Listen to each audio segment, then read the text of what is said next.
50%. Then at secondary school, it is at 55%. Those are the girls that are joining school at every level from early childhood up until secondary school. Now, when we look at maternal mortality, we will see that in 2016, the rate was at 336 deaths, and now it is at 189 per every 100,000 live births. So we have done so much in that regard. And then land ownership, it is reported that 57% of women in Uganda own land with proper documentation, vis-a-vis the men that own land at 58%. But then when we get to areas of employment, we are still lagging behind, because only 33% of Ugandan women are in employment, vis-a-vis 43%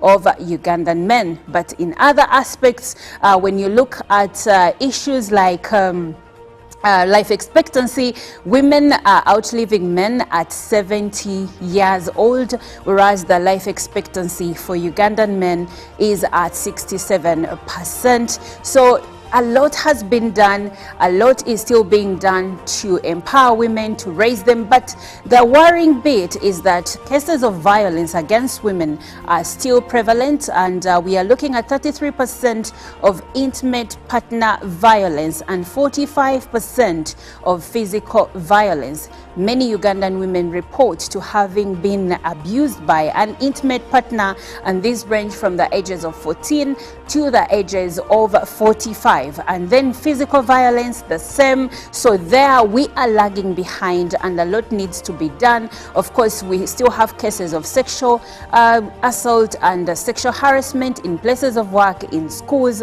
and in homes. But Good Morning Uganda is here. This is the Women's Month. So if you hear me talking about women this month, this is a special month for us as women, for every girl child out there. Oh, the other aspect is that we still have many girls that are dropping out of school due to teenage pregnancy. But looking at the celebrations and some of the key highlights, the president of this nation, His Excellency Yoweri Kaguta Museveni, did mention that his wife and the First Lady, Janet Kataha Museveni, never had to carry her babies on her back, and she never had to use firewood while cooking. And he did say that the future of Uganda's women should be where they can be able to push their babies in prams and also to not cook using firewood. Why is this important? He was speaking about the need for us to go from the gases, the emissions that spoil our environment, our climate, to renewable energy like gas. And of course, there is a lot of conversation to be held around here, but for me, that was the highlight. Now we get into this day, this new week, to see what it has for us. My name once again is Olive Monica Najuma, and I am with Julie F. Nantaba Musisi, and in Studio B I have Robert Chirabo Nyonyintono. Now come along, let's have a look at what Julie has for us today as we get into Monday. Good morning, Yes, Julie. Indeed. Good morning, Olive. How are you? I am well. So good to have you back. Oh, I'm glad to be back. It's such a bright moment whenever you're around. Oh, thank you. I wasn't here on Women's Day, so happy Women's Day. It doesn't get old. Indeed, we're still on the month, so happy Women's Day to you Thank too. you. Good morning to you, viewers. Such an inspiration to always be here with you every morning, to start the morning with you. And this week, this day is not any different as we inspire you here on Good Morning Uganda with amazing, incredible programming starting today and throughout the whole week.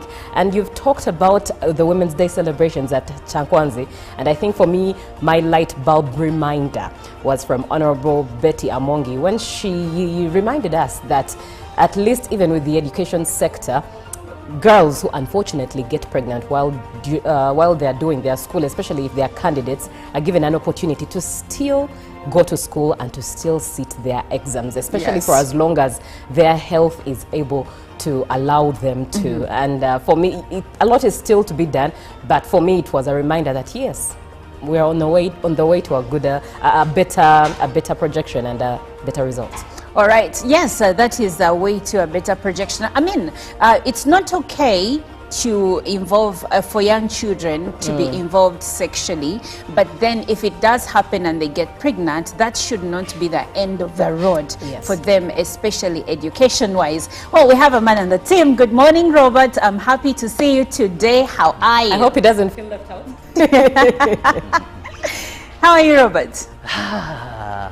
The vibe given to Women's Day is just too much in the house. Don't worry, Men's Day is coming up in November.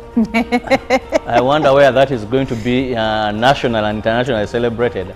I would love to see the men also gear up and have that vibe. But of course, I can understand where we are coming from. Given our history, our culture, religious factors, it is indeed very important that we put issues of women on the table and we have such national celebrations to look at how far we've come from, what we have achieved, and how we can move steadily forward to ensure equality for everybody. That people are not discriminated because of their gender. We have equal opportunities given to them, and then we see how best they can excel. Now, for me, when the president talked about embracing government programs, I think that was very important for me, because the government of Uganda has come up with a number of programs aimed at poverty alleviation, and per program, something is ring-fenced for women. Parish development model, youth livelihood, whatever government program, the GROW project now is here also for the women in business. So there is so much that government has put money, and specifically monies are put for women entrepreneurs, for women in particular. So if they embrace these government programs, think of a time if men we could go and borrow money, you know, and you're returning at maybe at 1%. How many men would rush there? I was seeing adverts for the GLOW project. Come, bring your applications. People are being called upon to apply and see if they can get these monies. Yeah. There are areas in the GLOW project where women are getting infrastructure. You know, even government is going to build for women in collective groups in these communities, centers where they can breastfeed from, say women in markets, a special place where they can be working, but they can have time and go and check on their children. So there is so much empowerment that government has done for the girl child and the woman in this country. And I only wish that all women would embrace this and we see that dramatic shoot up of Are they aware though? Are they aware? Do you think they are aware? I would say 50-50. Yeah, for example, the GROW project may be quite still new, but I believe they've also done so much to bring it out for people to know. When you talk about the youth livelihood, parish development model, all these, I must say, the women are aware. But maybe the challenge could be sometimes the requirements that the women may not be having. For example, if you talk about the GROW, you must have a business that is registered. How many women businesses are registered? You know, when we talk about, you must have if it's going to be a project on land, you must have a land title for that. How many women do own land, or women groups that have land? Oh, research shows that 57% of women in Uganda do own land with proper documentation. I don't know that percentage for me. I highly doubt that percentage. I doubt it, because you can't tell me 58% of men have land and then 57. Yet we still hear many cases of women saying we don't own land, we cultivate the land, we till the land, but it's not ours. Those statistics, maybe they were done on urban women, but go to the rural setting, women don't own land. Okay, Robert, we will get into our news, but maybe a small highlight on the GROW project. This was a grant by the World Bank to Uganda, and it is only 120 billion shillings, and so far in 4 months, 50 billion has already been disbursed to women. Now, the women that have the right criteria can borrow from 4 to 200 million. But according to the GROW leadership, they say that majority of women have borrowed between 4 to 20 million. So if you have the right criteria, you have the right documentation, you should be looking into this. But the president did mention that the money the GROW project has is not more than the money parish development model has. So more and more women are encouraged to embrace the parish development model. That being said, let's have a look at our local news. Well, we'll begin with officials from the Ministry of Gender, Labour and Social Development who've said that more Ugandans continue to travel abroad in search for employment opportunities. They were appearing on UBC talk show, The Front Bench, where they said initial target of the many of these initially target the Middle East. Now, while responding to questions raised from one of the viewers of the program, Agre David Kabenge, the Permanent Secretary of the Ministry of Gender, Labour and Social Development, described the continuous labour migration of Ugandans as a temporary phenomenon. Statistics at the Ministry of Gender, Labour and Social Development show that 24,000 Ugandans leave Uganda every year for the Middle East to seek for greener pastures. But some of these job opportunities have ended up being a death trap to some of the Ugandans.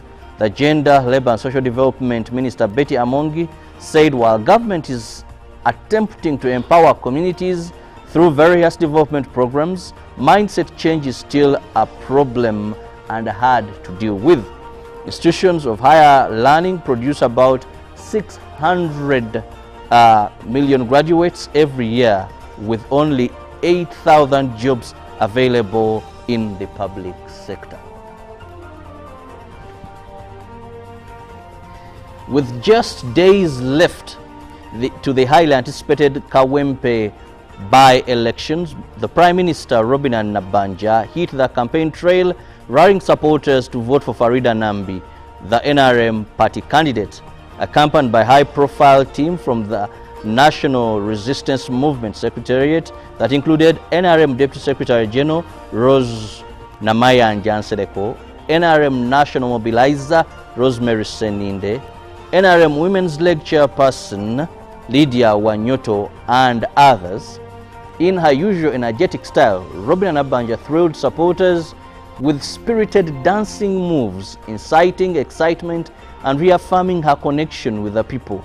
She passionately urged residents to vote for Farida Nambi, emphasizing that she is the best candidate to tackle pressing issues of the locals. During the campaign, locals did not hold back in expressing their grievances. NRM Deputy Secretary General Rose Namaya Njanseleko acknowledged the leadership gap between the constituency's representative and the central government, attributing it to the persistent challenges facing the area. NRM National Mobilizer Rosemary Seninde thanked the Prime Minister for actively supporting the party's candidate and emphasized the need for unity in strengthening NRM's leadership. Prime Minister Nabanja reassured voters that electing Farida Nambi would create a stronger connection between Kawempe North and the government, ensuring that their concerns are effectively addressed. With time ticking fast, the battle for Kawempe North is heating up, and NRM team is leaving no stone unturned in its bid to secure victory. Now, on matters of health, Mulago National Referral Hospital is grappling with patients that need constant supply of oxygen therapy to maintain adequate oxygen levels in their blood. A senior consultant at Mulago National Referral Hospital, Dr. Worodier, told UBC that there are emerging chronic conditions due to obstructive airway diseases. UBC brings the plight of patients who depend on oxygen at Mulago Hospital. The oxygen dependence refers to an individual who requires oxygen supplementary therapy to maintain adequate oxygen levels in their blood, often due to chronic or lung diseases or other conditions that impair the ability to breathe effectively. Mulago National Referral Hospital Ward 4A is a unit with a bed capacity of 30 dedicated to oxygen-dependent patients. And finally, on the local scene, the Indian community in Uganda has celebrated Holi Festival, which took place at Lugogo grounds. Chairperson Rajafisi Association Rahin Kala told UBC that the Holi Festival is a significant event in the Indian calendar, celebrating the arrival of spring and the victory of good over evil. It was a joyous day for the Indian community in Uganda as they commemorated the arrival of spring and the victory of good over evil. Indian artists performed special sounds to entertain the crowd. The Indian community held a long history in Uganda, spanning over 120 years, sharing their cultural traditions with the local community. The Holy Festive is time for fun, food, and merrymaking. It is a significant event in the Indian calendar, celebrating wherever the Indian community lives in the world.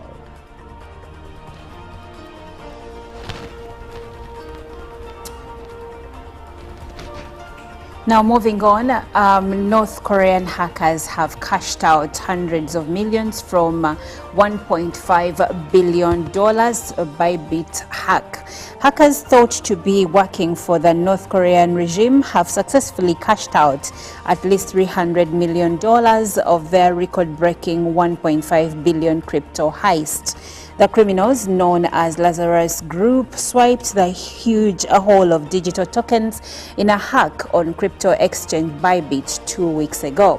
Since then, it's been a cat and mouse game to track and block the hackers from successfully converting the crypto into usable cash. Experts say the infamous hacking team is working nearly 24 hours a day, potentially funneling the money into the regime's military development. Every minute matters for the hackers who are trying to confuse the money trail, and they are extremely sophisticated in what they are doing, says Dr. Tom Robinson, co-founder of crypto investigators Elliptic. Out of all the criminal actors involved in cryptocurrency, North Korea is the best at laundering crypto, Dr. Robinson says.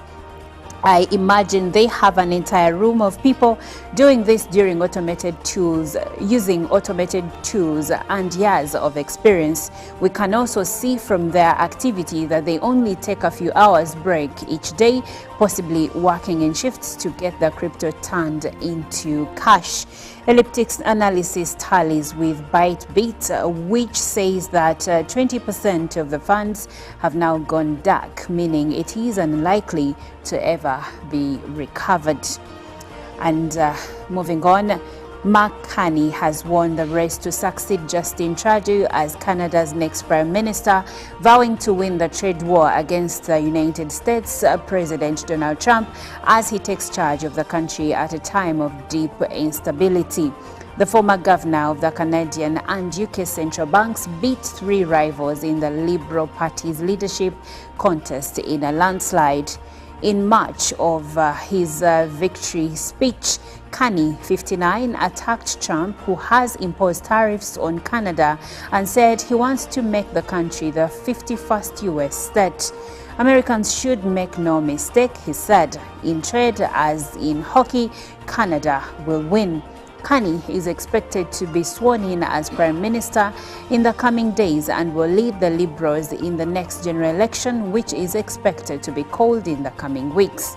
Carney, now Prime Minister designate, has never served in elected office. The Liberal leadership race began in January after Trudeau resigned following nearly a decade in office. He had faced internal pressure to quit over deep unpopularity with voters who were frustrated with the housing crisis and the rising cost of living. Carney won on the first ballot on Sunday evening, taking 85.9% of the vote to beat his nearest rival, former Finance Minister Chrystia Freeland. And lastly, the Democratic Republic of Congo government has offered a reward of $5 million for help arresting three leaders of a rebel group which has seized much of the east of the country this year. Corneille Nanga, a former head of the DR Congo's Electoral Commission, now leads the Congo River Alliance, which includes the M23 rebel group. He has addressed large rallies in the cities under the group's control. The bounty is also on offer for M23 leaders Sultani Makenga and Bertrand Bisimwa. Last year, the three men were prosecuted in absentia by a military court and given death sentences for treason. A reward of $4 million was also offered for the arrest of the 2 journalists living in exile and others the government describes as accomplices. But the chances of anyone being arrested appear slim. In recent weeks, the army has been no match for the allegedly Rwandan-backed rebels who have captured large parts of the mineral-rich Eastern Democratic Republic of Congo, including the region's 2 largest cities, Goma and Bukavu. So President Felix Tshisekedi has instead focused on trying to build international pressure for Rwanda to face sanctions for backing the rebels. Last year, a report by the United Nations experts said up to 4,000 Rwandan troops were working with the M23 in DRC. Well, that brings us to the end of our international news. Now let's have a look at the press in the newspapers from Uganda, Kenya and Tanzania. Well, thank you, Olive. And looking at what we have in the new vision, kidnap gangs return, and that is on the front page of the new vision. 9 arrested with gun and military uniforms. Page 3 of the new vision has more of the story, but also government rolls out malaria vaccination, and the page 14 of the new vision has that how to manage the classroom flu cycle. More of that on page 23 to 24 of the new vision. And Deputy IGG launches book detailing her life. That is on page 11 of the new vision, and there is a picture of President Yoweri Kaguta Museveni as a government deliberate on empowering women. That is from the Women's Day celebrations at Chankwanzi, and over 900 job opportunities in there on the new vision. But looking at what is in the Daily Monitor, State asks to hack Besigye's phones.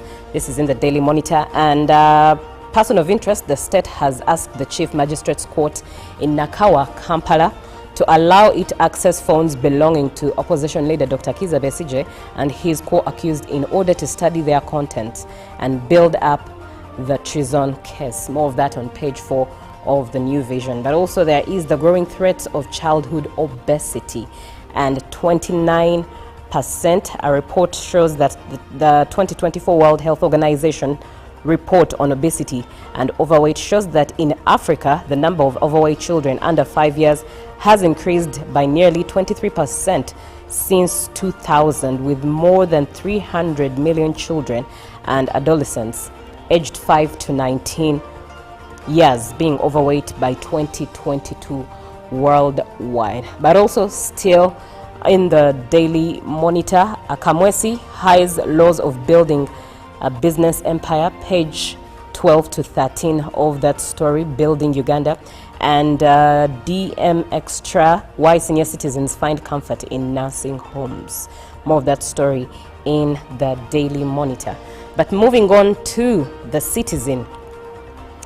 New date set for oil gas blocks auction. The auction, which was initially scheduled to take place in 2023 before it was postponed to this month, has now been rescheduled to May due to outstanding legal and procedural matters. And that is on page 2 of the Citizen, more of that story. But also looking at Biteko urges women to seize leadership opportunities, and more of that is on page 12 and 13 of the Citizen. More of what's in the Citizen. Samia launches 406 billion Tanzanian shilling water project delayed by 2 decades, and more of that story is on page 3 of the Citizen. Airbnb boom prompts calls for fair competition. Experts have appealed for a fair business environment to ensure balanced competition with traditional accommodation providers, and more of that story is on page 3 of the Citizen. But also PPPs hold the key after US foreign aid freeze, and more of that story is on page 3 still of the Citizen. Looking at what is in the Daily Nation, how e-citizen owners defied State House. Shortly after being sworn in, President William Ruto summoned owners of Webmasters Kenya Limited to a meeting at State House, where one message was made perfectly clear. The company hands over the e-citizen platform to government and abandons any monetary claims as the firm has paid itself enough for nearly 8 years.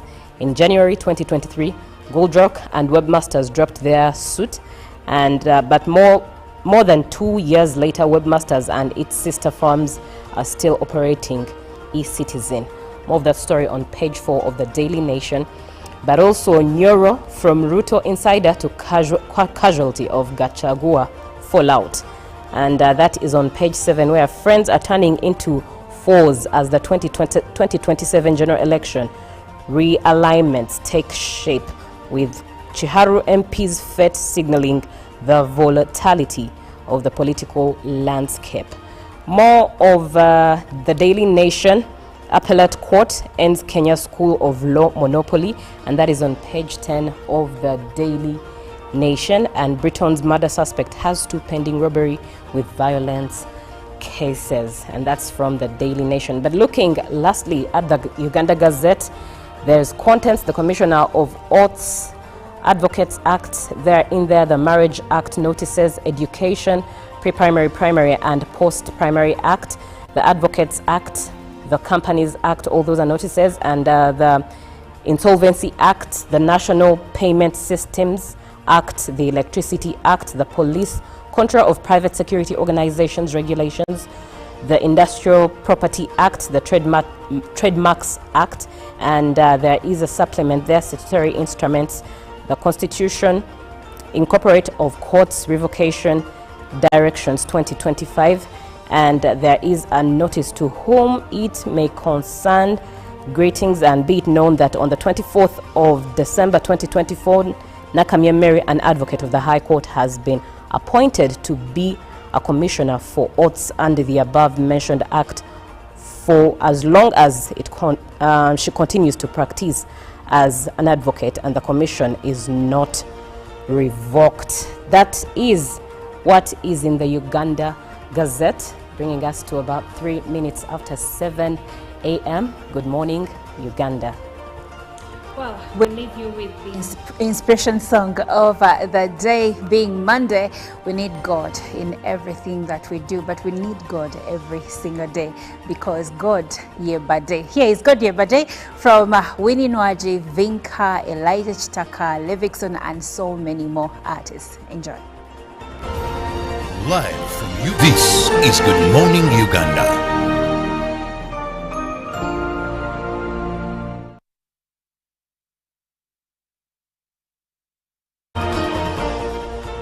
Well, good morning. Welcome back from the weekend. My name is Olive Monica Najuma. Now, the weekend, we did celebrate the International Women's Day, and the national celebrations here in Uganda took place in Chankwanzi, where His Excellency Yoweri Kaguta Museveni was the chief celebrant, and also Mama Janet Kaguta Museveni was present alongside many dignitaries and ministers like the Minister of Gender, Labour and Social Development. Now, speaking about Women's Day, it is an international celebration that is held to observe the struggles, achievements, and also contributions of women all across the world, Africa, and also Uganda as a nation. Looking at the contributions of women and the efforts that have been put in place to uphold and also empower women, because equality, gender equality was the theme for this year, you will find that when you look at sectors like education, we have had tremendous effort in that regard, and at early enrollment, you'll find that female enrollment at early childhood, I beg your pardon, you'll find that female enrollment is at 50%, and then at primary school it is at 49%, then at secondary school it is at 55%. Those are the girls that are joining school at every level from early childhood up until secondary school. Now, when we look at maternal mortality, we will see that in 2016, the rate was at 336 deaths, and now it is at 189 per every 100,000 live births. So we have done so much in that regard. And then land ownership, it is reported that 57% of women in Uganda own land with proper documentation, vis-a-vis the men that own land at 58%. But then when we get to areas of employment, we are still lagging behind, because only 33% of Ugandan women are in employment, vis-a-vis 43% of Ugandan men. But in other aspects, when you look at issues like life expectancy, women are outliving men at 70 years old, whereas the life expectancy for Ugandan men is at 67%. So a lot has been done, a lot is still being done to empower women, to raise them. But the worrying bit is that cases of violence against women are still prevalent, and we are looking at 33% of intimate partner violence and 45% of physical violence. Many Ugandan women report to having been abused by an intimate partner, and these range from the ages of 14 to the ages of 45. And then physical violence, the same. So there we are lagging behind, and a lot needs to be done. Of course, we still have cases of sexual assault and sexual harassment in places of work, in schools and in homes. But Good Morning Uganda is here. This is the Women's Month. So if you hear me talking about women this month, this is a special month for us as women, for every girl child out there. Oh, the other aspect is that we still have many girls that are dropping out of school due to teenage pregnancy. But looking at the celebrations and some of the key highlights, the president of this nation, His Excellency Yoweri Kaguta Museveni, did mention that his wife and the First Lady, Janet Kataha Museveni, never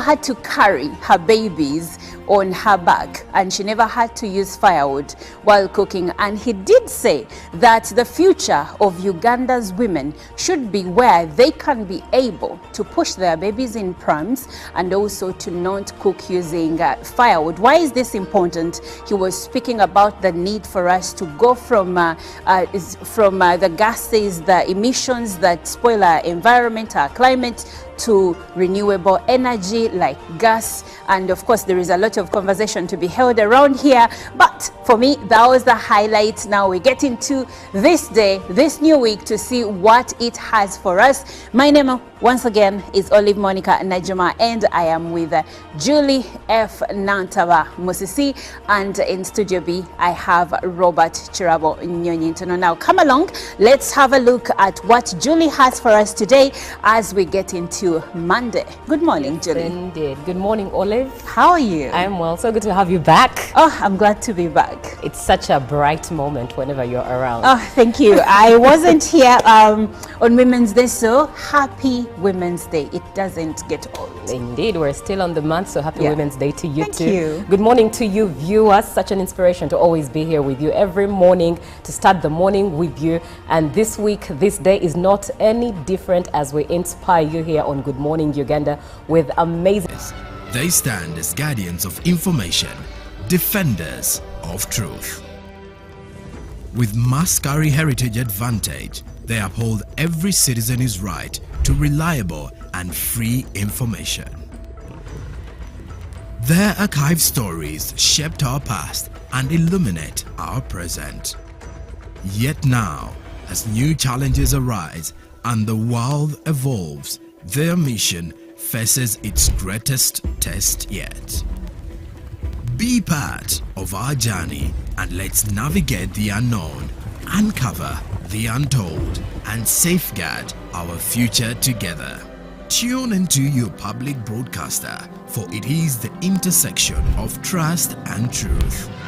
Because to UBC, your story, and every voice matters. UBC, inspiring Uganda. Live from UBC Studios in Kampala, this is Good Morning Uganda.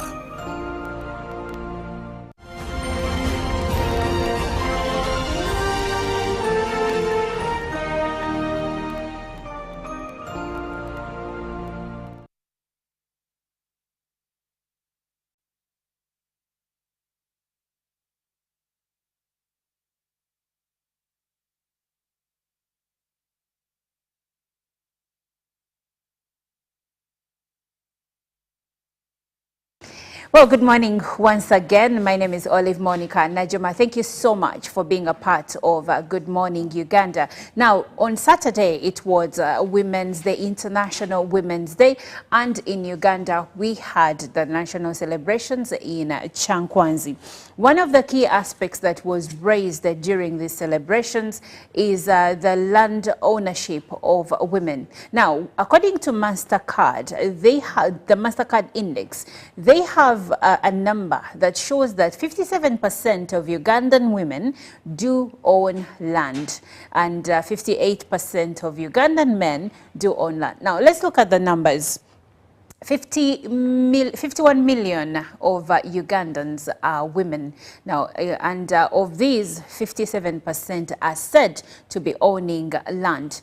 This is why we are here today, because when you look at that statistic, then you look at what the civil society organizations and rights activists for women are saying.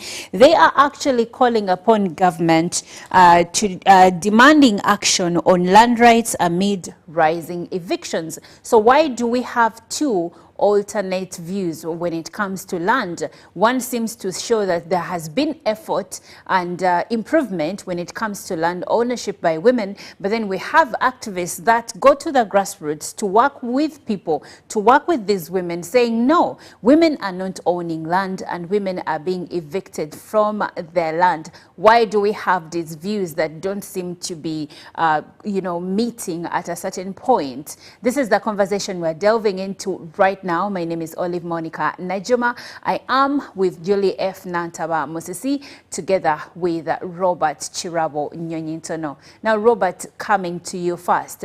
One question: why is it important? Why are we advocating for land ownership for women? And two, do you believe in the statistic that says 57% of Ugandan women own land? Thank you very much, Olive, and of course our viewer, thank you so much for being with us on this lovely TV station. I want to begin with the statistics. I wasn't part of the research, but I want to refute them. Because let's take a random sample. Our dear viewer, from the village where you came from, or your community, how many women own land?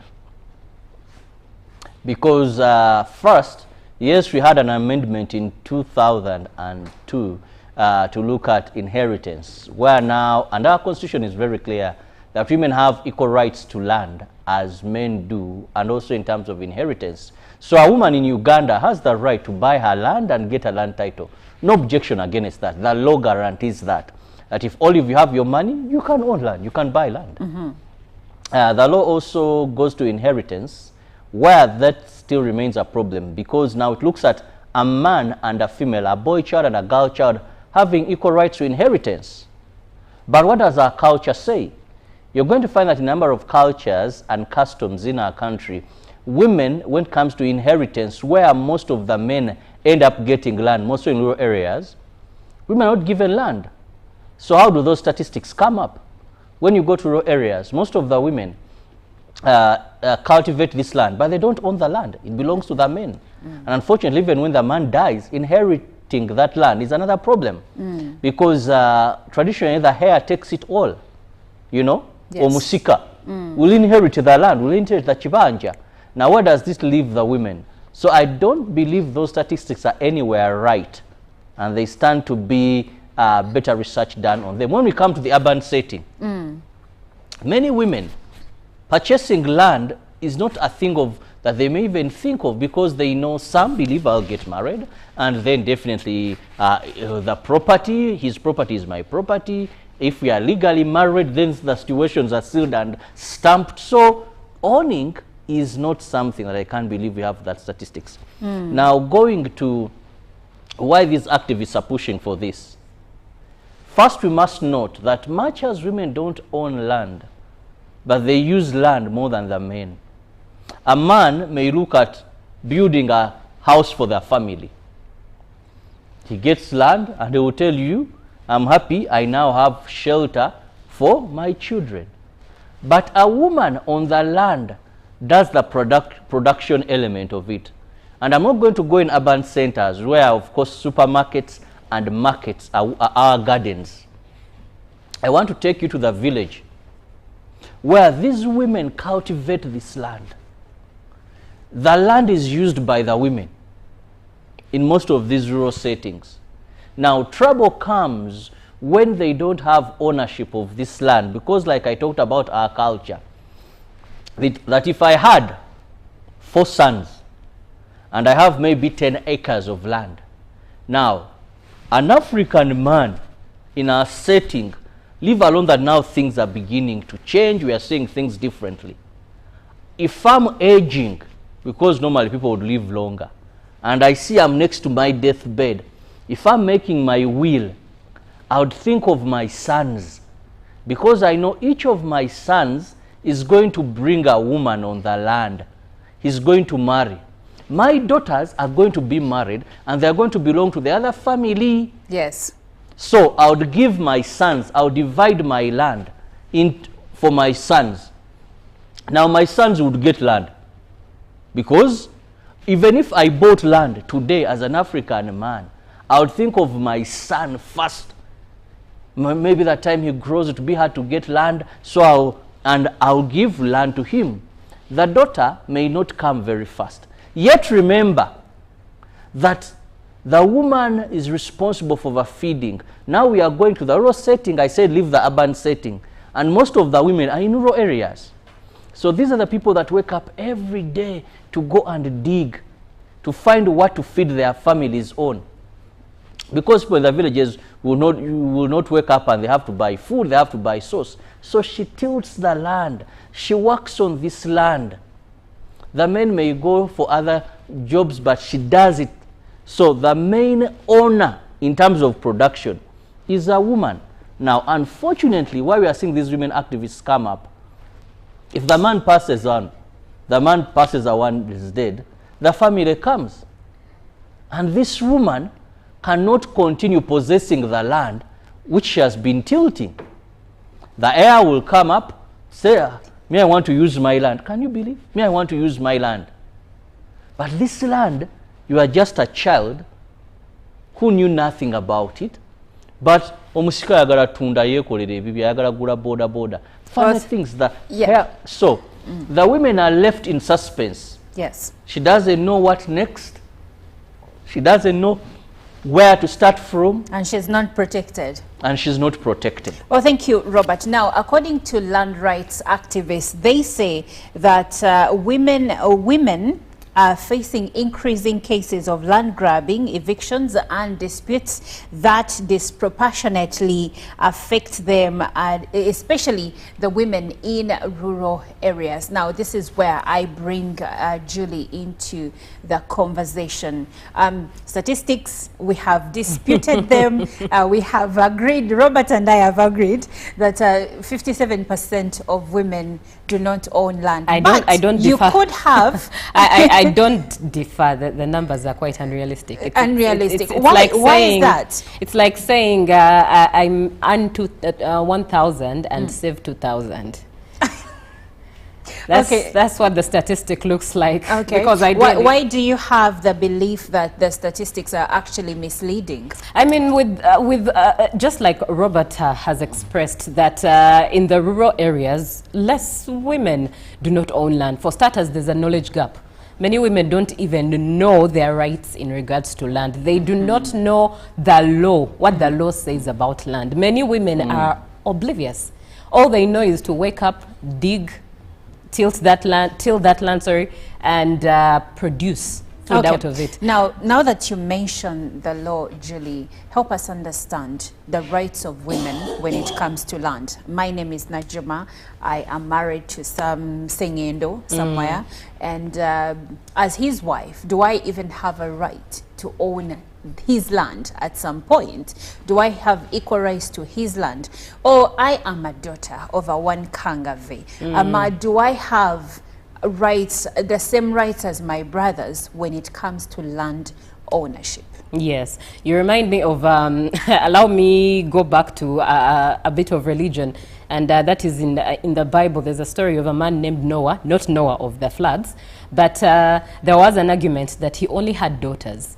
And ideally, when he passed, if he had to pass on, the land had to belong to someone, and that was his daughters. And there was an argument in the community of the fact that he did not have sons, but ultimately the story ends that his daughters owned the land. Okay. And allow me also push the fact that many religious should I say fanatics tend to use this against women in the sense of a woman cannot own land. Yet if you go ahead to do your research and read more, you realize that a woman has the right to own land. Okay. Now, coming back to the question that you've asked, you're a wife and you're married to one Semosisi, in my case. If he bought land, do I own it 100%? Yes. I am his wife, and that means he cannot buy it without my knowledge. He can't buy it just on his own. Is that what the law says? It is what the law says. The law supports women, especially married women, because if you've watched What cases, do you mean by especially married women? let me share, should I say, examples. You've watched cases on TV in regards to land and property of men who pass on, and the cases in court are of, there's an argument of if this particular woman in the conversation was married to this man, or these women were married to this man, and the conversation of his children, if they're supposed to partake of the property or not. So usually you realize that the state focuses on the children, and the woman who is married by law, and their wedding, their marriage is recognized by URSB, by the government, by the law of the land. So when I say one who is married, it's because the law also supports one who is married and their marriage is recognized by the law of the land. At least when you go to URSB, there's a registration by the law of the land that so-and-so Julie is married to one Mr. Musisi.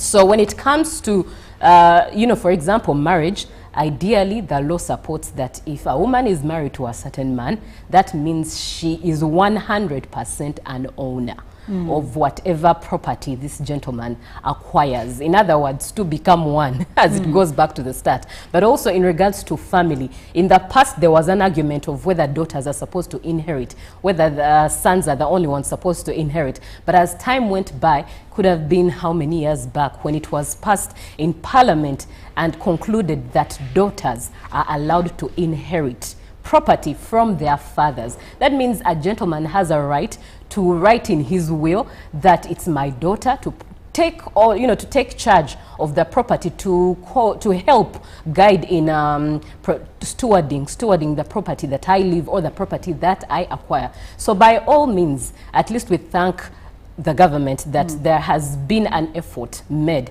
to make sure that women own land, women own property in Uganda. Now the question would be, is it actually implemented? As we have seen, this year's theme of Women's Day celebration is all about accelerating gender equality.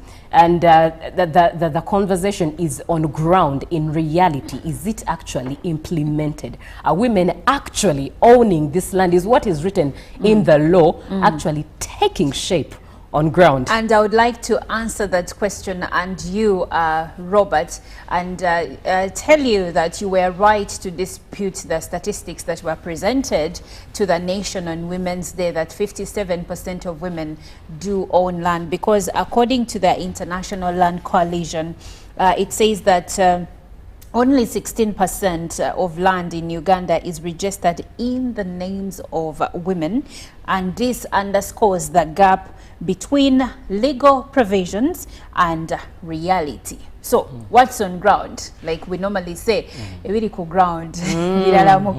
Robert, coming to you, looking at all this that Julie has shared, and as we come to the end of our conversation, in your own opinion, what do you think brings this discrepancy?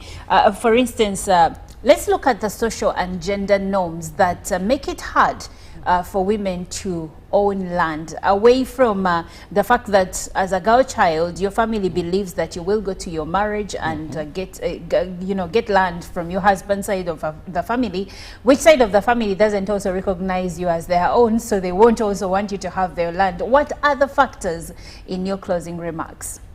First, we must understand that culture and religion are great factors in this. In all religions, there is a responsibility that is given to a man that almost mandates them and favors them to own land over women. Olive, you've worked, you have your money, you meet this young man, you've built your structure. Even if this man has no house and he decides to move in your house, society will look at him like less of a man. That's right. You get it? Less of a man. I mean, how? You got married, it's the woman. You get it. But if a young man has his structure, you get married, brings you home, it is okay. So religious-wise, there are those roles that shape view and public perception why we are seeing these gaps. Yes. Culture-wise, still the same. That, well, I come, you introduce me to your family, I take you to a home that I've prepared. Not us to move in a home that you prepared. So as long as we have these factors, I want to tell you how we had a prominent person, one of our prime minister, former prime minister, who passed on and left her daughter as the heir. But people would criticize this. They will tell you, no. I mean, how is she going to manage a family estate? Yes. You know, how? She's going to get married, then the man is going to own the property, the man may sell, you get it. And sometimes you've seen this happening. So there's a lot of sensitization that is needed, because much as we've made tremendous amendments in our laws, we still have to break religious and cultural barriers to change public mindset and attitude. Okay, thank you so much, Robert. Now, on the same, the land rights activists also argue that the patriarchal nature of Uganda's society often means that customary laws take precedence when it comes to land ownership, and they will favor the men. But Julie, there is something one Morris has said. Morris from Ginger, he has said, land grabbing is a crisis where witchcraft is vigorously used to chase people from their land. And he used a case in point where old women are chased off their land with accusations of witchcraft, and then people will grab their land. So looking at this issue that Morris has raised, and then this other person, Leah, says family land is ever in men's names, but those women who own land have bought it themselves. Let's look at the old women, because we are looking at the women in villages, and this is not new to us. We've seen cases in the news, and some that never get highlighted, where women are chased off their land with all sorts of accusations, witchcraft among those. So what does the government do in this instance? What should it do to protect the old women that own large chunks of land, even if it's not large, but that own land, who risk to lose it to people who claim there is witchcraft, and then sometimes they are even killed? Yes. I think one of the problems I've noticed in matters land, anywhere land grabbing matters, one of the problems people face is the knowledge inadequacy. Many people are not knowledgeable about their rights on land. Many people are not knowledgeable. They do not know where their limits are, how far they are supposed to claim, and how far they are supposed to go in regards to claiming for what belongs to them. And many times it's not just even about the old women. For as long as there's a land grabbing issue, someone will come up with an accusation that you know nothing about, but they'll use it against you, and in one or the other, because you do not know your rights, you'll give up anyways, because I mean... So how do they get protected? So in regards to, in my view, first and foremost, I wish there's a way government would increase the sensitization drives in regards to knowledge about land ownership. If government would have more drives, more campaigns, the way I see the president now having trips to different parts of the country in regards to PDM. Yes. I wish more of such would be done in different parts of the country in regards to intentional sensitization about land ownership, because that is where protection starts from by the law. Okay. Otherwise, if you do not have knowledge, it's hard for the law to also protect you. That's if very you do true. not have knowledge. Now, the president is doing these sensitization drives about parish development model. Thank you so much for mentioning that. Now, I would like for us to put female leaders on the spot. We have women members of parliament, we have members of parliament that are women, we have women in all these public offices. Put them on the spot when it comes to sensitization as you close.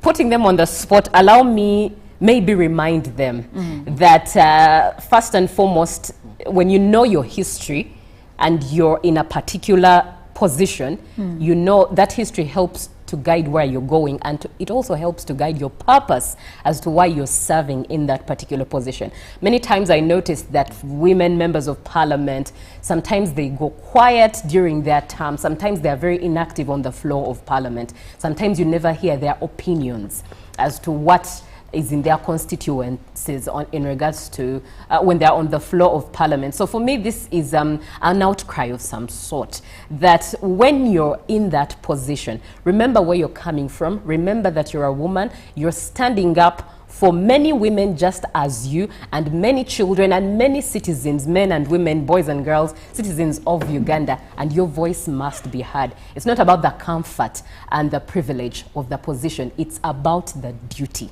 So even for the remaining term, for whatever you can do, do it because it's about the duty and not the privilege.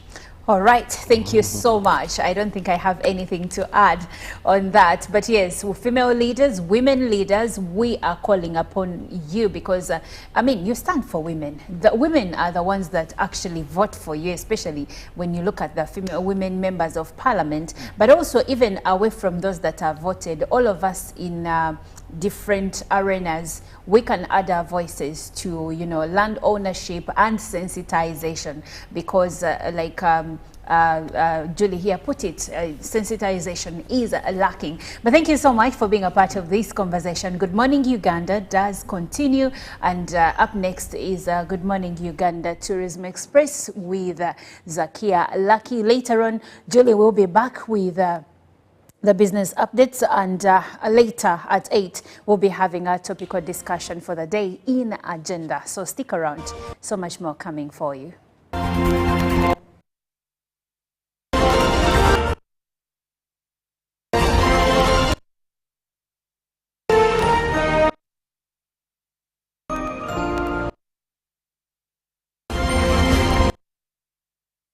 UBC Studios is Good Morning Uganda.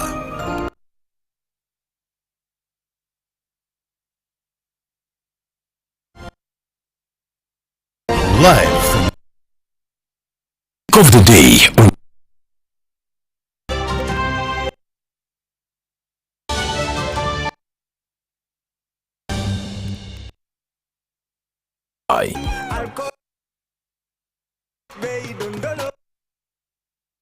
the Chibuzi always bundles. Kubei Dondoro always bundle for buy any style and select GN app. Unstoppable.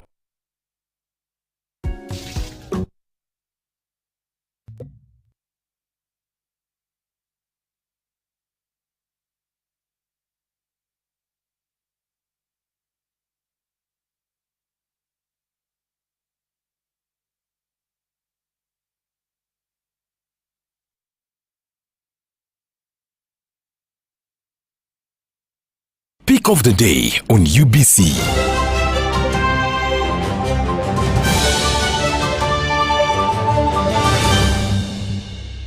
Was brought to you by MTN Momo Pay is the easy way to pay. Dial *165*3# or use the MTN Momo app. You don't need cash. MTN Momo Pay is safe and free.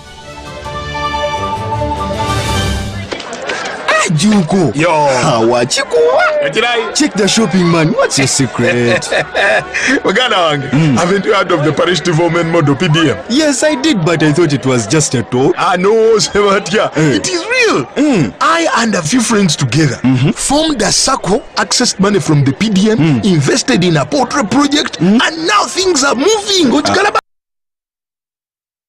Juko. I thought I was one of your friends. You are. But you left me behind. I didn't leave you in poverty. What you do, just visit your LC2 chairperson and your parish chief and start the process of economic transformation. Just like that.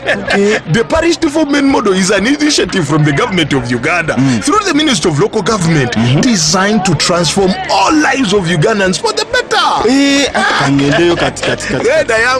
PDM, my parish, my development, my life.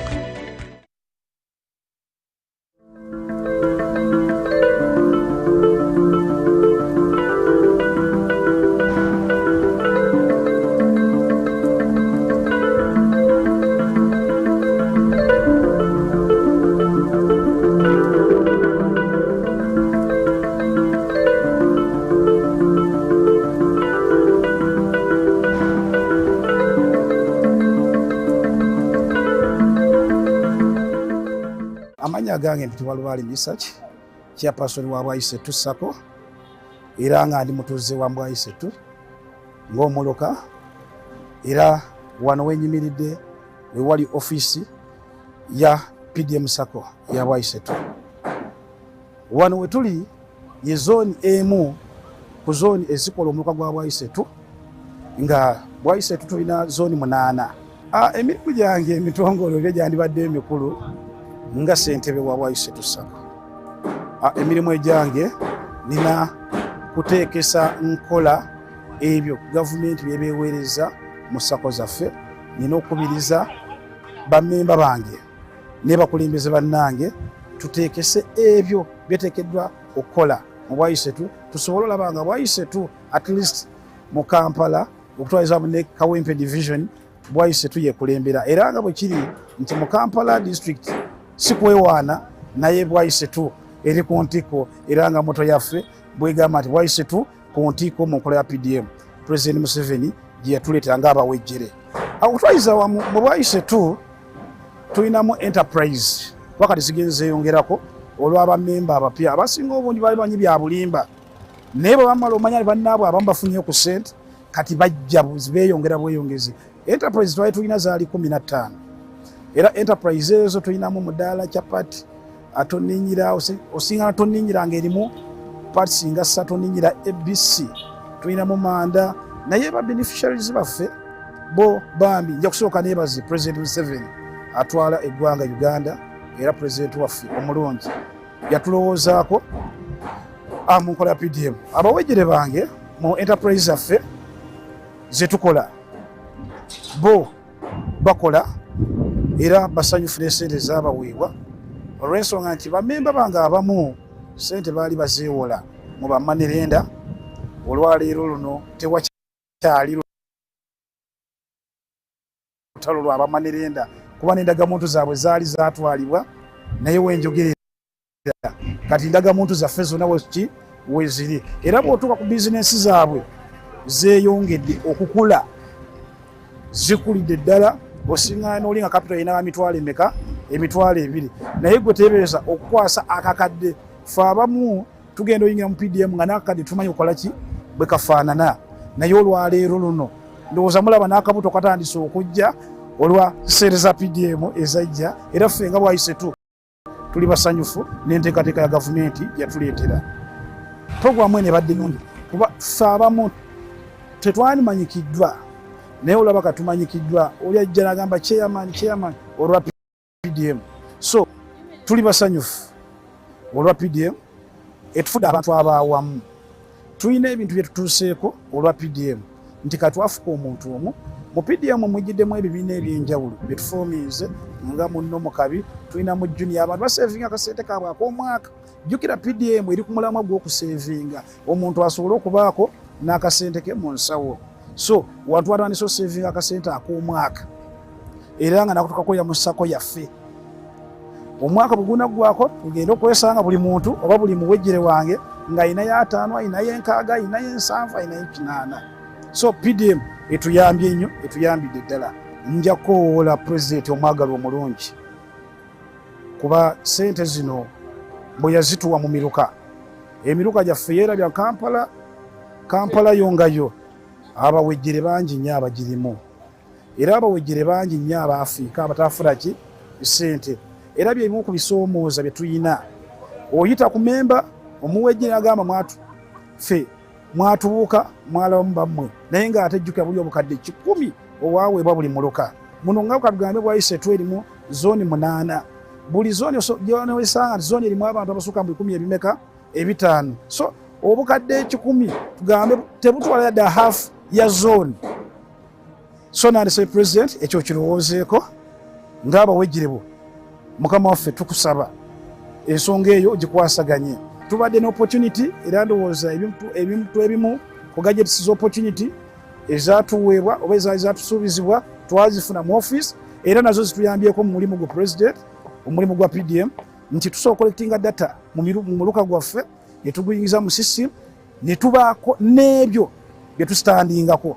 Era kati nga bwayisetu ba beneficiaries baffe tetukyakanya mpapula wazira information tugisa mu system zaffe, tuba tuyina byo bulungi nnyo nga tetujja kumala kwetoola genda wa chairman gundi genda obireete. Sayogera nze ssentebe w'abassentebe ba Kawempe division, nalondebwa mu bassentebe abatwala zi SACCO mu Kawempe division, kuba mu Kawempe division tulina mu SACCO 22, naye nze nzikulira. So tujja saba kuba ekiri mu Bwayisetu kyekiri ne mu miruka egy'enjawulo, ebintu byaffe birowoozebweko n'abakulembeze bennyini abatwala zi SACCO.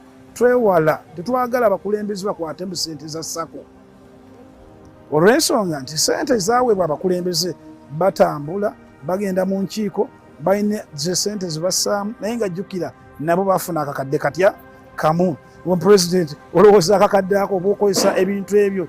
Office tetwaweebwa kintu kyonna, naye ffe nga Bwayisetu office twagikola nga ffe olw'okuba nti pulezidenti yatupulaningira ekintu twakifuna, twakyagala na tukyakyagala etwaga kigende mu maaso paka era neyanza nnyo neyanzege.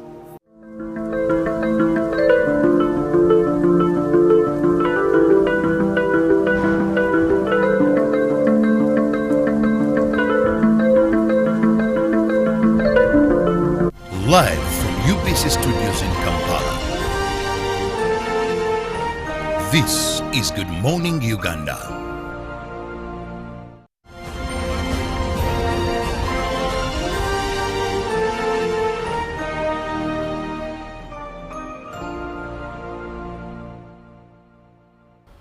Well, good morning, Uganda. We do apologize that GMU Tourism Express could not take place due to some technical glitches, but it will be on tomorrow.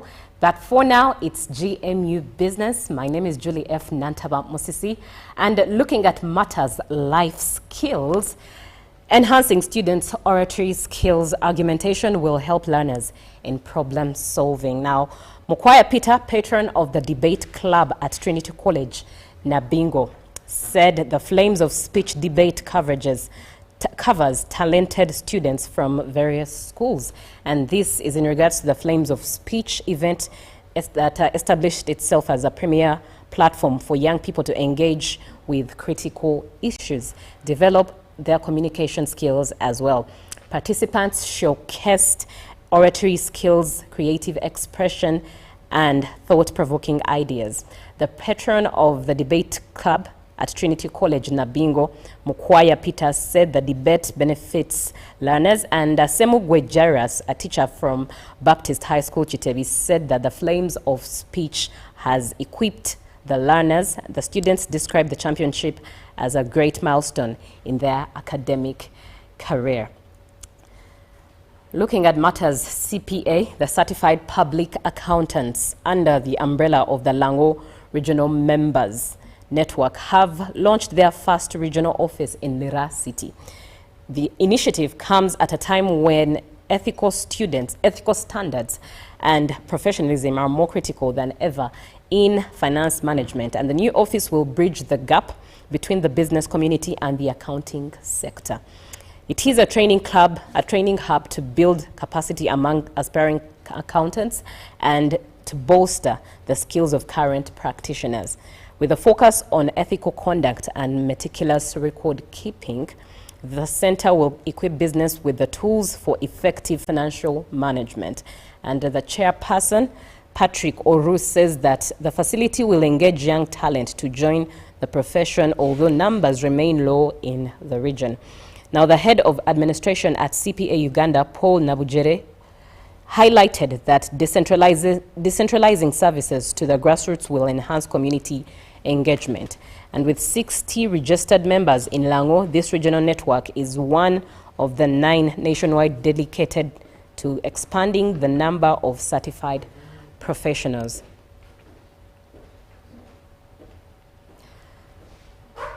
Well, looking at matters celebrating women in the space of work, Fresh Dairy advocates for more women opportunities at workplaces. Using the Empower Her initiative, Fresh Dairy has re-echoed its commitment to advocate for more opportunities for women at the workplace during this year's International Women's Day celebrations. Empower Her initiative aims to create a corporate culture that values and supports the advancement of women into leadership roles. Empower Her initiative, beg your pardon. The Empower Her initiative is one crucial for creating a more just, equal and prosperous world where women and girls have the same opportunities, rights and influence as their male counterparts. Now, while attending the Empower Her initiative dinner and awards gala held at Hotel Africana, Winnie Mirembe, the human resource manager at Fresh Dairy, emphasized the need for opportunities for women at their places of work. And she said, quote unquote, as a family brand, we believe in elevating both genders at the workplace for inclusivity. This year's Women's Day theme, Accelerate Action, is in line with our core brand values that ensure gender balance at the workplace, Mirembe said. Now, looking at what we have with the Forex,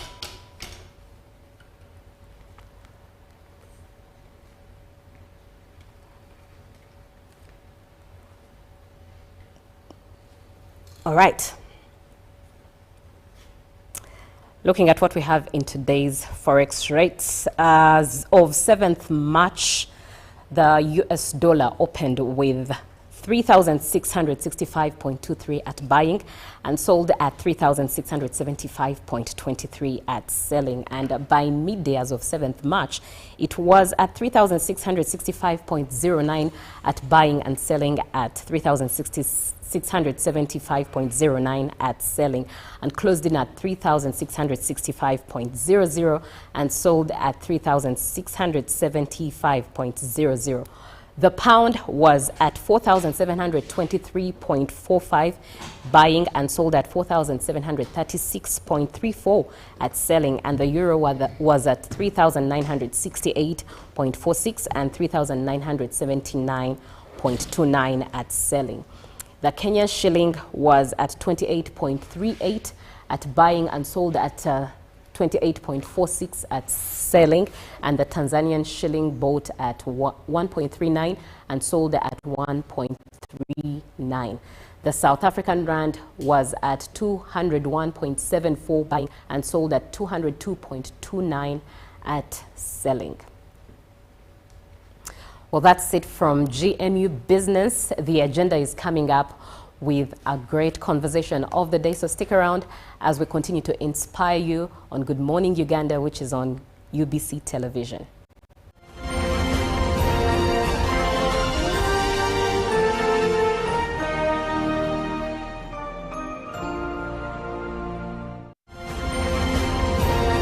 Live from UBC Studios in Kampala, this is Good Morning Uganda.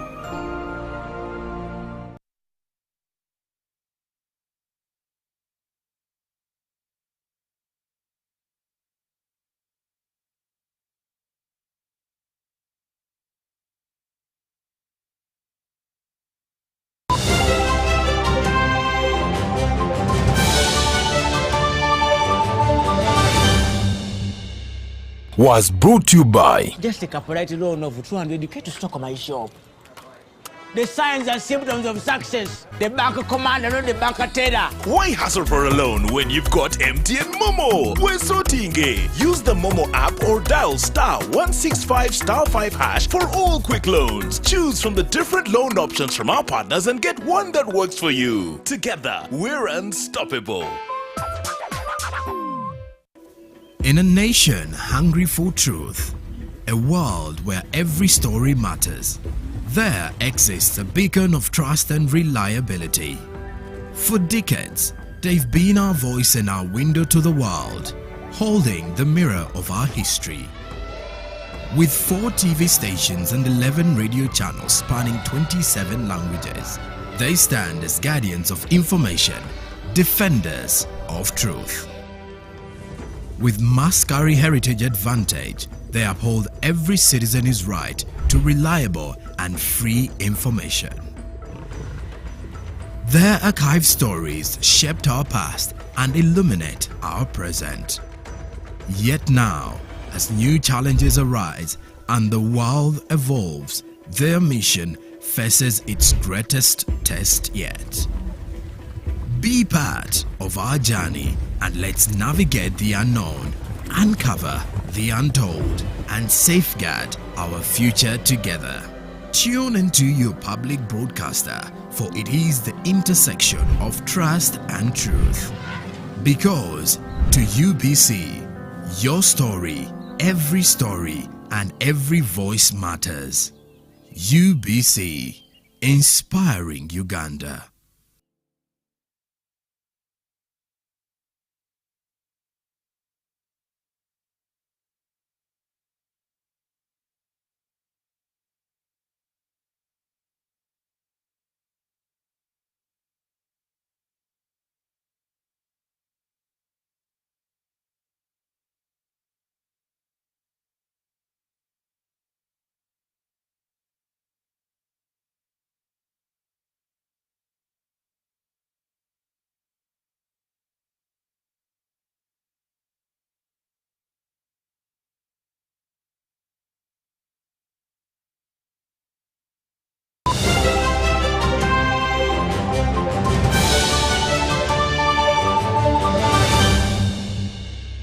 Was brought to you by Just take a polite loan of 200k to stock my shop.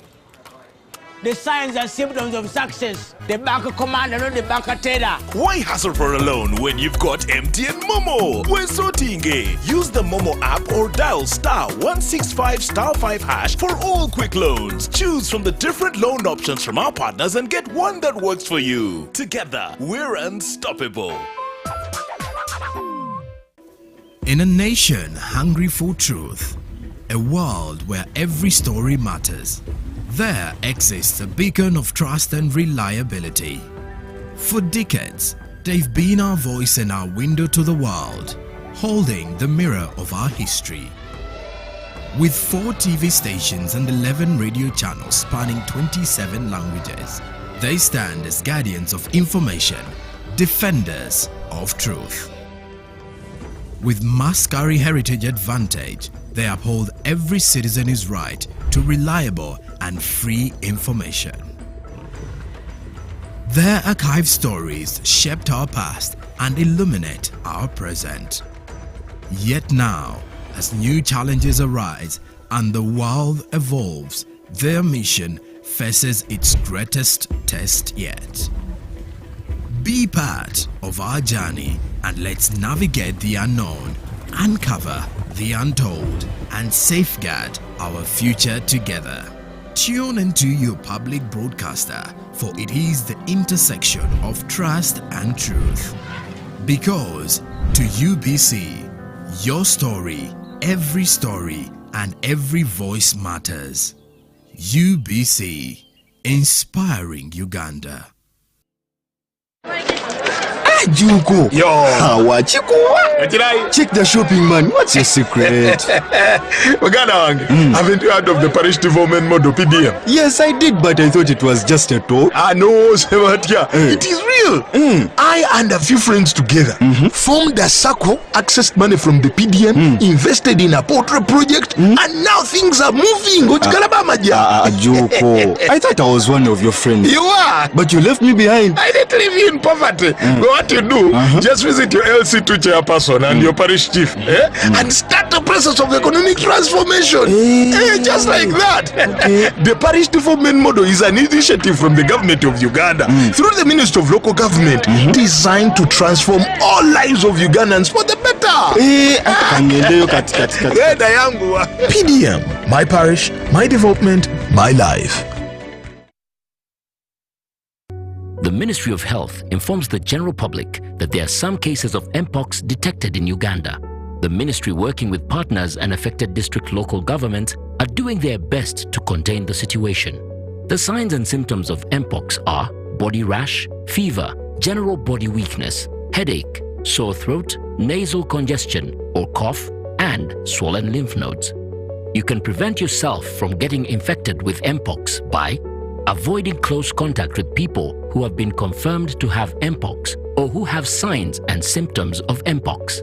Avoiding touching or sharing personal items like beddings, eating utensils, phones, or other belongings of a person who has the signs and symptoms of Mpox. Avoiding contact, including eating, with all wild animals, alive or dead, especially those known to carry the virus, such as rodents and monkeys, and those that appear sick or have been found dead. Getting vaccinated if you're among those who have been identified to be at high risk of Mpox infection. Mpox is treatable and usually goes away after 2 to 4 weeks. However, it can be severe, causing even death, especially among children, pregnant women, and those with other health conditions. For more information and support, contact your nearest health worker. Call the Ministry of Health's toll-free line on 0800 100 066 or send a free SMS to your report on 8500.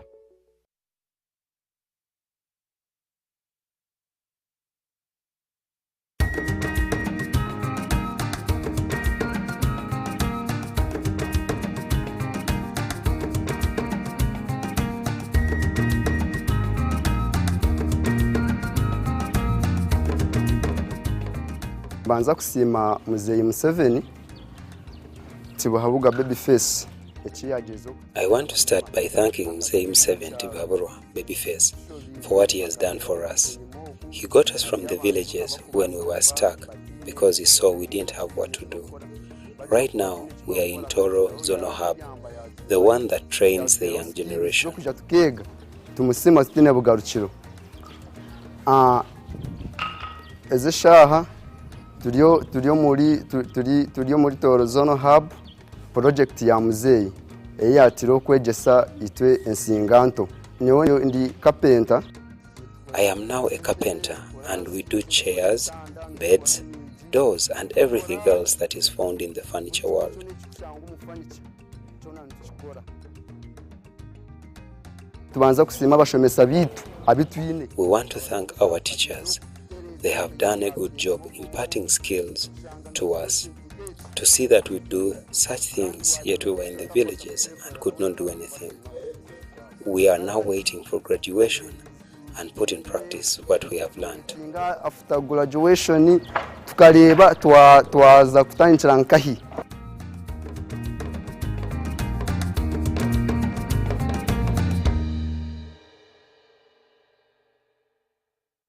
Live from UBC Studios in Kampala. This is Good Morning Uganda.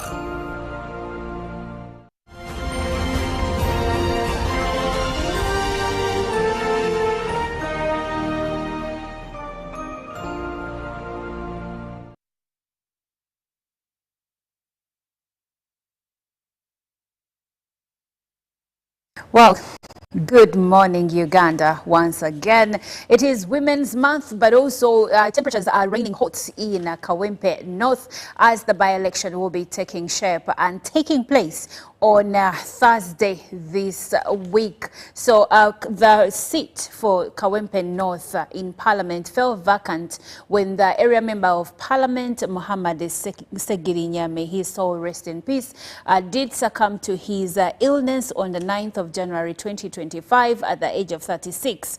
So because of that, and according to the constitution, we are supposed to hold an election, a by-election, so that the seat is filled, because the term is still ongoing up until when we will have general elections next year, 2026. That is for you who was wondering why we are spending money and time in an election when the general elections for the next term are next year in 2026. So when you look at what has been happening in Kawempe North during the the campaigns, it's been marred by controversy, and there has been some cases of torture and cases of unhappiness by the electorate because of some of the cases that have occurred, and we will go deep into those as we talk about the whole electoral process in Kawempe North, but also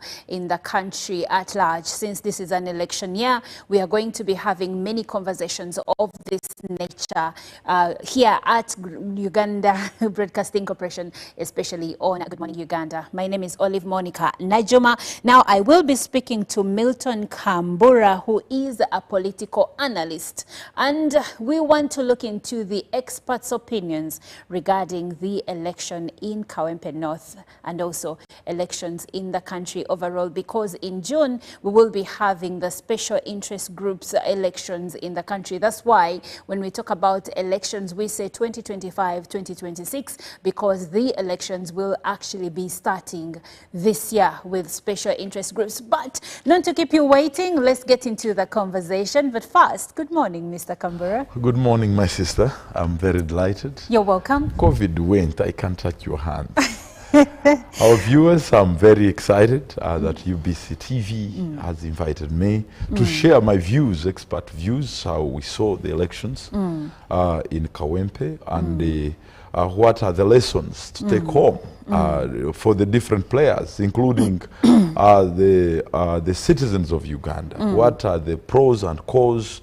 And I think after this debate, all of us will be able to learn, because Uganda elections pave way for investment. Yes. Pave way for trust that we are growing our democracy and the rule of law, and the rest of the world is watching Uganda. How are we organizing and facilitating peaceful, fair and transparent elections? What is our capacity for electoral commission? But also the state apparatus, the militarization, the human rights defenders. What are we saying? So I want to say thank you, the management of UBC, and particularly you, my sister, that you're able to host me. Thank you. All right, now getting into it, Mr. Kambura, the government has assured the public of a clean election. But according to reports, there is violence and heavy security deployment in the areas of Kawempe right before the election takes place, which brings us to our first question of the day. How significant is this election in the broader Ugandan political landscape? In the broader political landscape? Yes. You know, I thank the government of Uganda. First of all, Uganda did not have a good or positive electoral environment. You are aware, by 1958 there, we have this first parliament in Uganda where there was no black man. Yes. You can imagine how unfair and weak we are to ourselves. These British people established a parliament. And this parliament was not just representing your ideas. There was no ideas and interests of Uganda. Just the British Parliament of Uganda in Uganda. But the MPs were the British. So by God's grace, it ended by 1961, 1962. We have the first parliament being talked about. But everything on the table was just something to do with discussing tribal interests. Yes. Tribal, ethnic, partisan parliament. We did not, I don't know even if historians have documented this. You have the first parliament owned by Ugandans, but discussing what? Partisan. And we are saying we have an independence. We are going into independence where Ugandans are discussing their own interests and their future. But you hear MPs being mobilized from all over the country to go to parliament to now pull ropes to discuss issues of tribes only, not the state formation of Uganda. So that was a failed parliament.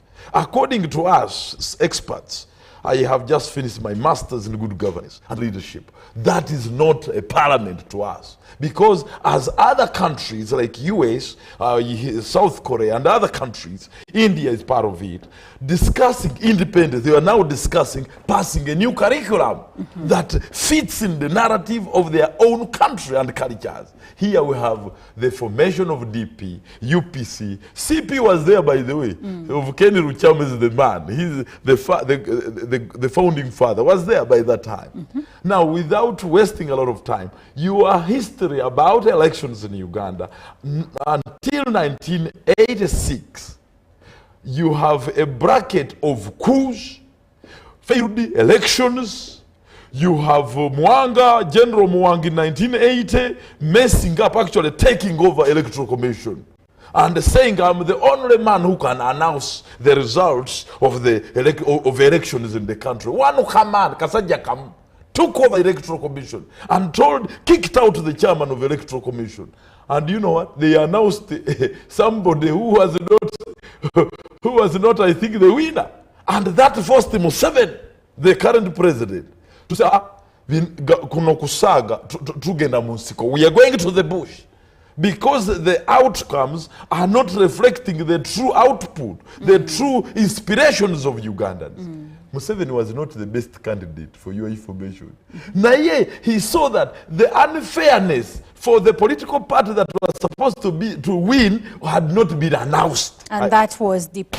And he went direct. Okay. Now, winning, now he wins the battlefield, the Bush War, 1986. Now we have Museveni and his team saying, I have come for fundamental change, including protection of elections and the rule of law and the human rights.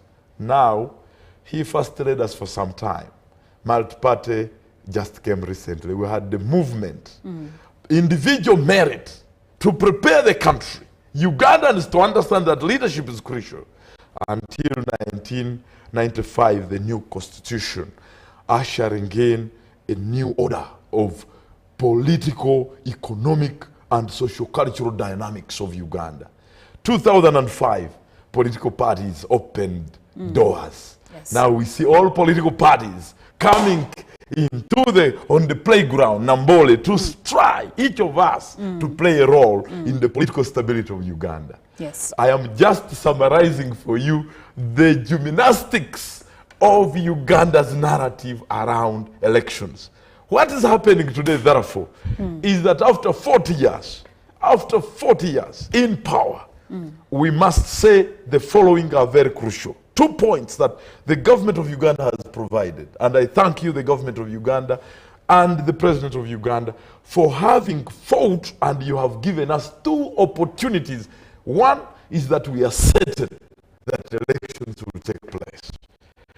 I want to say, Mr. President, thank you, and I salute you, that every Ugandan, regardless of whatever happens, shine or rain or what, they know every 5 years election will take place.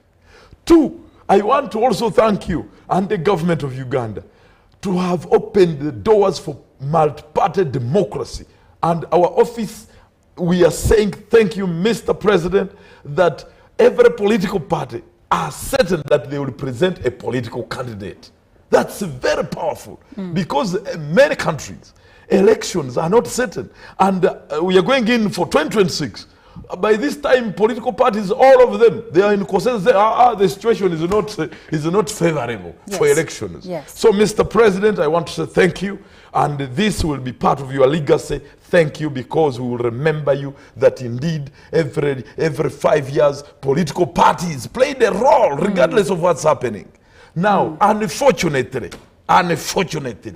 as a growing political country, as the political environment grows, challenges present themselves. And so we need solutions. My, bakuita jajjabala, bakuita tatabala. For me, I call you Mr. President.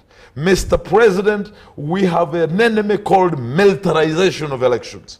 In Kawempe's experience, summing up is a reflection of what's going on all over all elections. And it is unfair that UPDF Act, the Police Act, provides perimeters and limitations for their involvement in the political activities of Uganda. Electoral Commission, therefore, in the coming 2026 elections, from the experience of Kawempe, we want you to organize your house in order so that we do not go to the Mwanga's experience, to see a parliament of Uganda having looters, people who are representing themselves, who are not coming out from the vote and the activities and the aspirations of Uganda. To see someone representing Uganda, you did not vote him or her. That is why. But Mr. Kambura, yes, please. Yes, please. When we are going into an election, for instance, this one in Kawempe North, not all the candidates that certain people want will be voted. Some people will vote for Nambi, who is from NRM. Other people will vote for Nsereko, who is an independent. Others will vote for Nalukola. So at the end of the day, those people will not be happy that their candidates did not go into parliament. So what do you mean when you say it is not good or it is dissatisfactory to see a person you didn't vote for in parliament? You see, I talk from what happened in Kawempe. Yes. First and foremost, the way we treated the former MP. That is Honorable Sejirinya. Now, with that legacy, and the legacy of exhaustion, people get exhausted. And our aspiration as a government was to open door for multi-party politics and dispensation, to allow people to enjoy their freedoms. Article 59 here operates. That power belongs to the people, that is Article 1. But 59 talks about their freedom to vote the candidate of their choice to represent them. Now, our aspiration was to see that political parties become a vehicle to strengthen peace, democracy, human rights, but also security and stability. Now, what's happening there is that you have a line of political parties presenting their candidates properly, peacefully. Yes. But then you see the emergency of militarization that is not operationally guided, because every general in this country is saying money. Even the police saying money. Even in the parliament, that is General, the Minister of Internal Affairs, was alluding that, okay, some people provoke police. But when he was asked General, he said, what are you talking about? A general? You don't know that you are your own security? Now, you are invoking citizens that in the upcoming elections, anger should actually mount and mount and mount. Then it means they are going to now prepare to actually provoke more these people who have hidden their faces.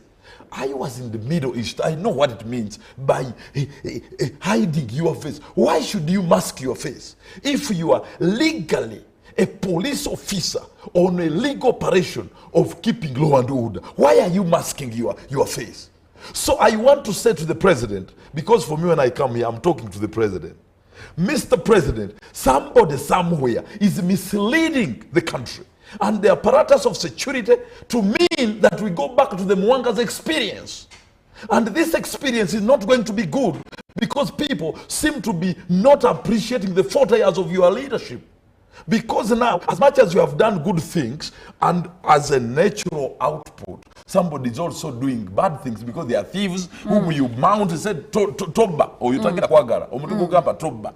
Kati omuntu kugamba nti toba, that one is going to mount on the other side. So the good things are going to be eaten up by the bad, they call it bad ending. That bad ending is very bad. And it spoils the entire process. Exactly. It spoils even the good things that, that the president has done. So as I conclude this statement, I call upon ISO, Internal Security Organization, the police, the Uganda Police Force, the Ministry of Internal Affairs. Please let the people enjoy the elections. It is like Manu and Arsenal are playing and we go and watch a match. After the match, whether you have beaten me as Manu or you have beaten, people get out well and they say, next time, you have beaten. That is how we want political situation of Uganda to look like, because our history is not good. And the whole world is watching us. And remember, people are getting exhausted. People getting exhausted. Abantu bano betaga tubatandike no kubakolera bagira bate kubasarazi cake tubayimbira obuyimba tubakolere peaceful atmosphere owa DP atambule bulungi owa NRM atambule bulungi colors abwe muziveeko.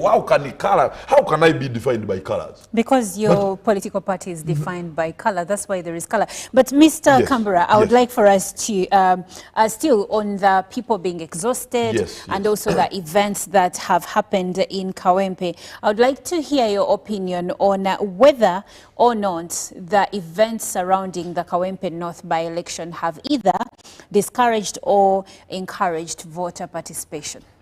All this stop people from coming to elections. In the last presidential elections, you are aware that actually almost half of the country, the voters in the country, they did not turn up.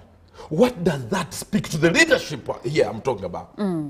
People are scared to come and be beaten, to be harassed, not to show their love toward their candidate. What are you fearing, you man? What are you fearing? What are you fearing? We have loved the NRM. We have loved the NRM. We have loved the president. 40 years. And the Ugandan has given you enough love to the fact that you beat them. For loving their own children.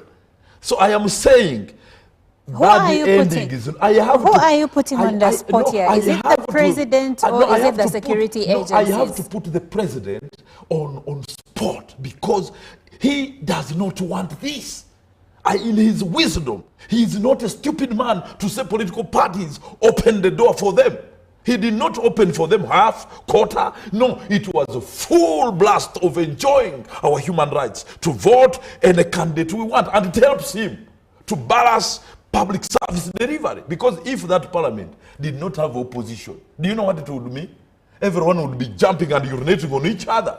That's the power of opposition. It helps you as a leading head of state to actually balance power so that you know who's stealing when Chagulanyi says, you also check. But if there is nobody telling you that here drugs are being stolen, roads are bad here, education need to, then you will be comfortable. So the beneficiary of the opposition is actually the president. So this is what I can conclude with. This is very critical. Is that we want to clean the electoral commission. One, by making it independent. Making it independent, they are the ones to determine whether security is necessary or not. Sometimes you don't need guns. Do you need guns, AK-47? We have very few and limited manpower in security. We need to protect our borders. There is a war going on in DRC. Now you focus heavy loaded deployment of sophisticated weapons that are supposed to be at level 4 war zone. You are now putting them in Kawempe. Kawempe is here with those slums. Why do you take those members there?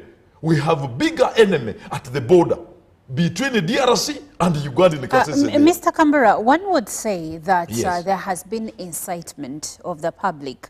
And normally when we have, let's say, riots, protests, they normally happen in places where Ugandans run business, which affects people's businesses. There is looting and everything that is characterized by protests. So are you saying that the argument that it is to deter incitement of the public, which in the end, in effect, affects people's business, are you saying that that argument is weak? Now it is us who incite the public. Let me tell you this for free. I am an expert, a very international expert. I move around 52 nations. Can you imagine? supervising operations of 52 nations in peace building. You should use this as an expert advice.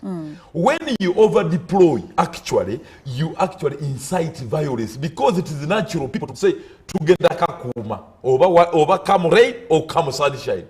So why do you incite? At first they were peaceful. Now when you over deploy, but they are too ugly, even our daughters and sons to see them. Why do you deploy these hooligans? These are satanic. Look at them, the way they look. They are only sending signals to our next generation that elections in Uganda should be banned. Do you know that in the next government may ban these elections? And we go to another formula of looking for leaders. And it scares me. And you being of little faith. No, I'm telling you, people like us with values, we may not even join leadership. Because we get scared. Why do you turn these elections? Because good people are going to actually hide to come and participate in leadership. Now, on that, let me get your attention and your view onto another issue that Ugandans are raising. Younger me, let's say the me in primary school and in secondary school, but let's focus on the 90s and late 90s when I was in primary school.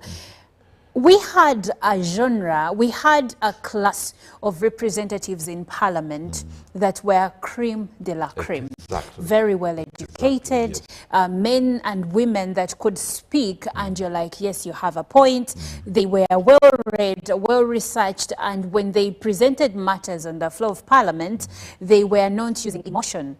Now, vis-a-vis the parliament we have today and the former, where we see members of parliament literally beating each other on the floor of parliament, where we are seeing security personnel enter parliament and take out members of parliament. Now, after juxtapositioning that, the parliament we have today and the former parliaments, there is one thing that has stood out for Ugandans, and for lack of a better word, there is someone, a commentator recently, who said we send quote-unquote clowns to parliament. That's why I'm quoting.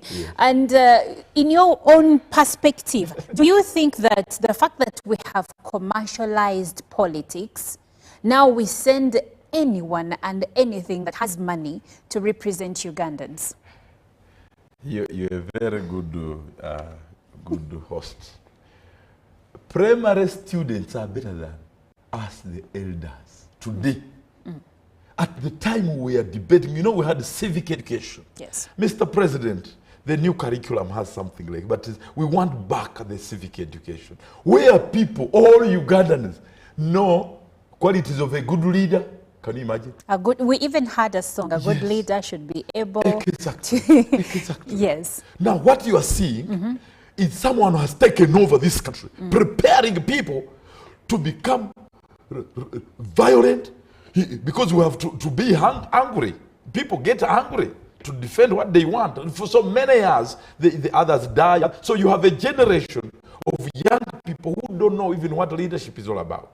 So primary students are actually, their debate and their engagement in political discourse is better than us.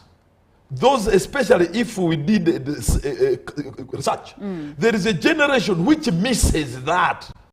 For us, we are no longer now interested because we know what politics is all about. It's not all about beating one another, kicking one another. I don't need to discuss Museveni and I go personal. His child, his wife, that is stupidity. I go to the real cause of his programs, not as a person. Now, going to your question, is that to win an election in Uganda, you must be also a good mafia. I don't know. You must, omutima wino kubanga waguwayo omira gundi eri ensanafu. Pini. Kubanga, they even tell you the voters, will you manage? You are going to die. When you are set also as a candidate, you say, oh my God, what I'm going to face is guns. What? So you also start preparing. And your manifesto is not looking at serving people, advocating for human rights, proper education, health care. You first mantle now the first enemy at the gate, police, which is even masking itself. Kind of terrorists Now, the candidate must also spiritually, morally, and all those things I know. So people who are good, they will not come to that kind of, and the president is missing because he has to hand over this country to a morally upright generation that is civic, that is innovative, that is entrepreneurial. But in this space, you have a future of people in parliament who won elections through the battlefield. It means they are soldiers in mindset. They are opposers in terms of they cannot even see anything good about government. So what type of laws that come from there? They can also be manipulated. They went for loans to buy the mafias also because they have to go to also prepare a response. So as an MP in Kampala any division, now we know kusoka no gena no gura bayaye. You have also to go and buy and assemble them. The bayaye, those ones that can be against the police. Are you seeing it now? That is a serious allegation. No, is it a fact? I am giving you what is in all the country. To stand for MP here, or president, or don't tell the voters that I'm coming, you inspire them. Also, Samuka group to actually protect and respond or provoke. Because they have also learned that when you are now at the top of the table, look at this analysis. Did you know that police is the one who sending MPs to parliament? Because the one they provoke, beat every day, is the one voters say, I think, I know, and they vote that person to go to parliament. Wow. I don't know if you that is now from You're painting quite an interesting picture, but dear viewer, you can join the conversation through WhatsApp number 0709602592. The Kawempe North by-election is happening on the 13th of March 2025, which is Thursday this week. Now, members of opponents, I should call them that, we have various opponents, we have various individuals that are contesting for a ticket to be in parliament, or they are seeking to replace or to fill the vacant seat that was filled by a fallen member of parliament, Muhammad Segirinya. Among these, we have Nalukola, that is from the National Unity Platform Party.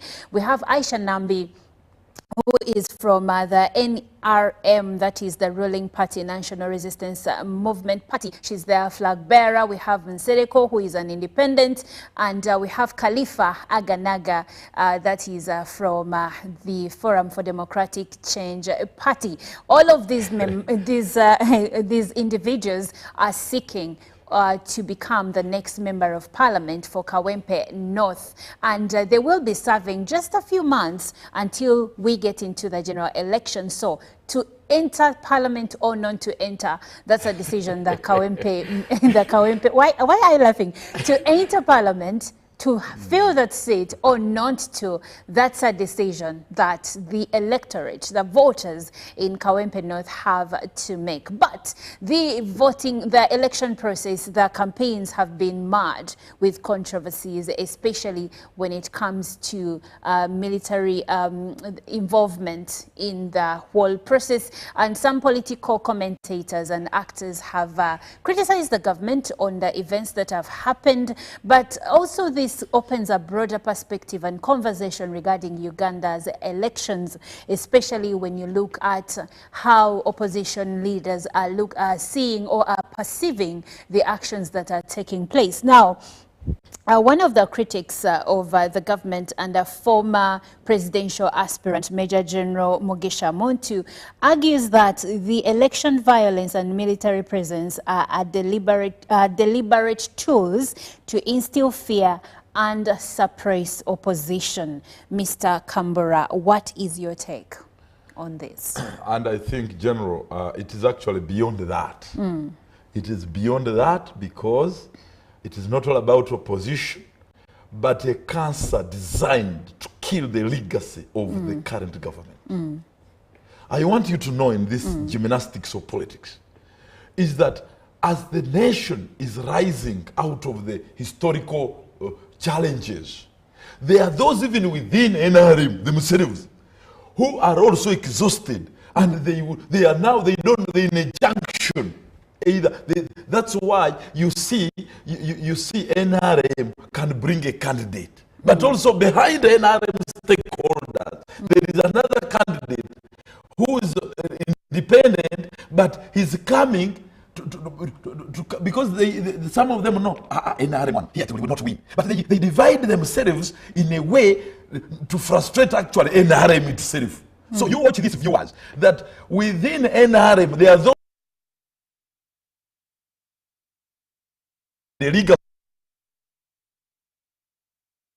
elections are going on. There is some devil obanchite kubanga omuntu watukira okwambala ekikokolo ku mutwe ate nga ine mundu ya Uganda. You remember that gun and that uniform is our taxpayers' money. It belongs to us. That's our money. How would someone from government present a terrorist? These are terrorists. I fought terrorism all my life in the Middle East. I was on line of fire. Now seeing that picture coming to actually grab political party leaders and supporters.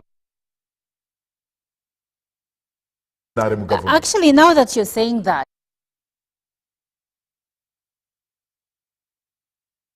in NRM, what has the party said so far when it comes to these excesses that we have been witnessing in the media?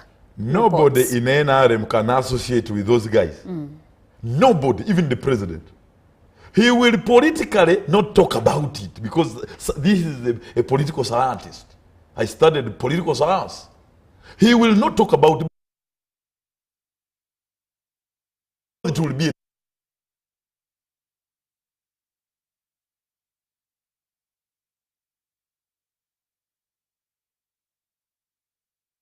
is not good. I think it's a de-escalate. So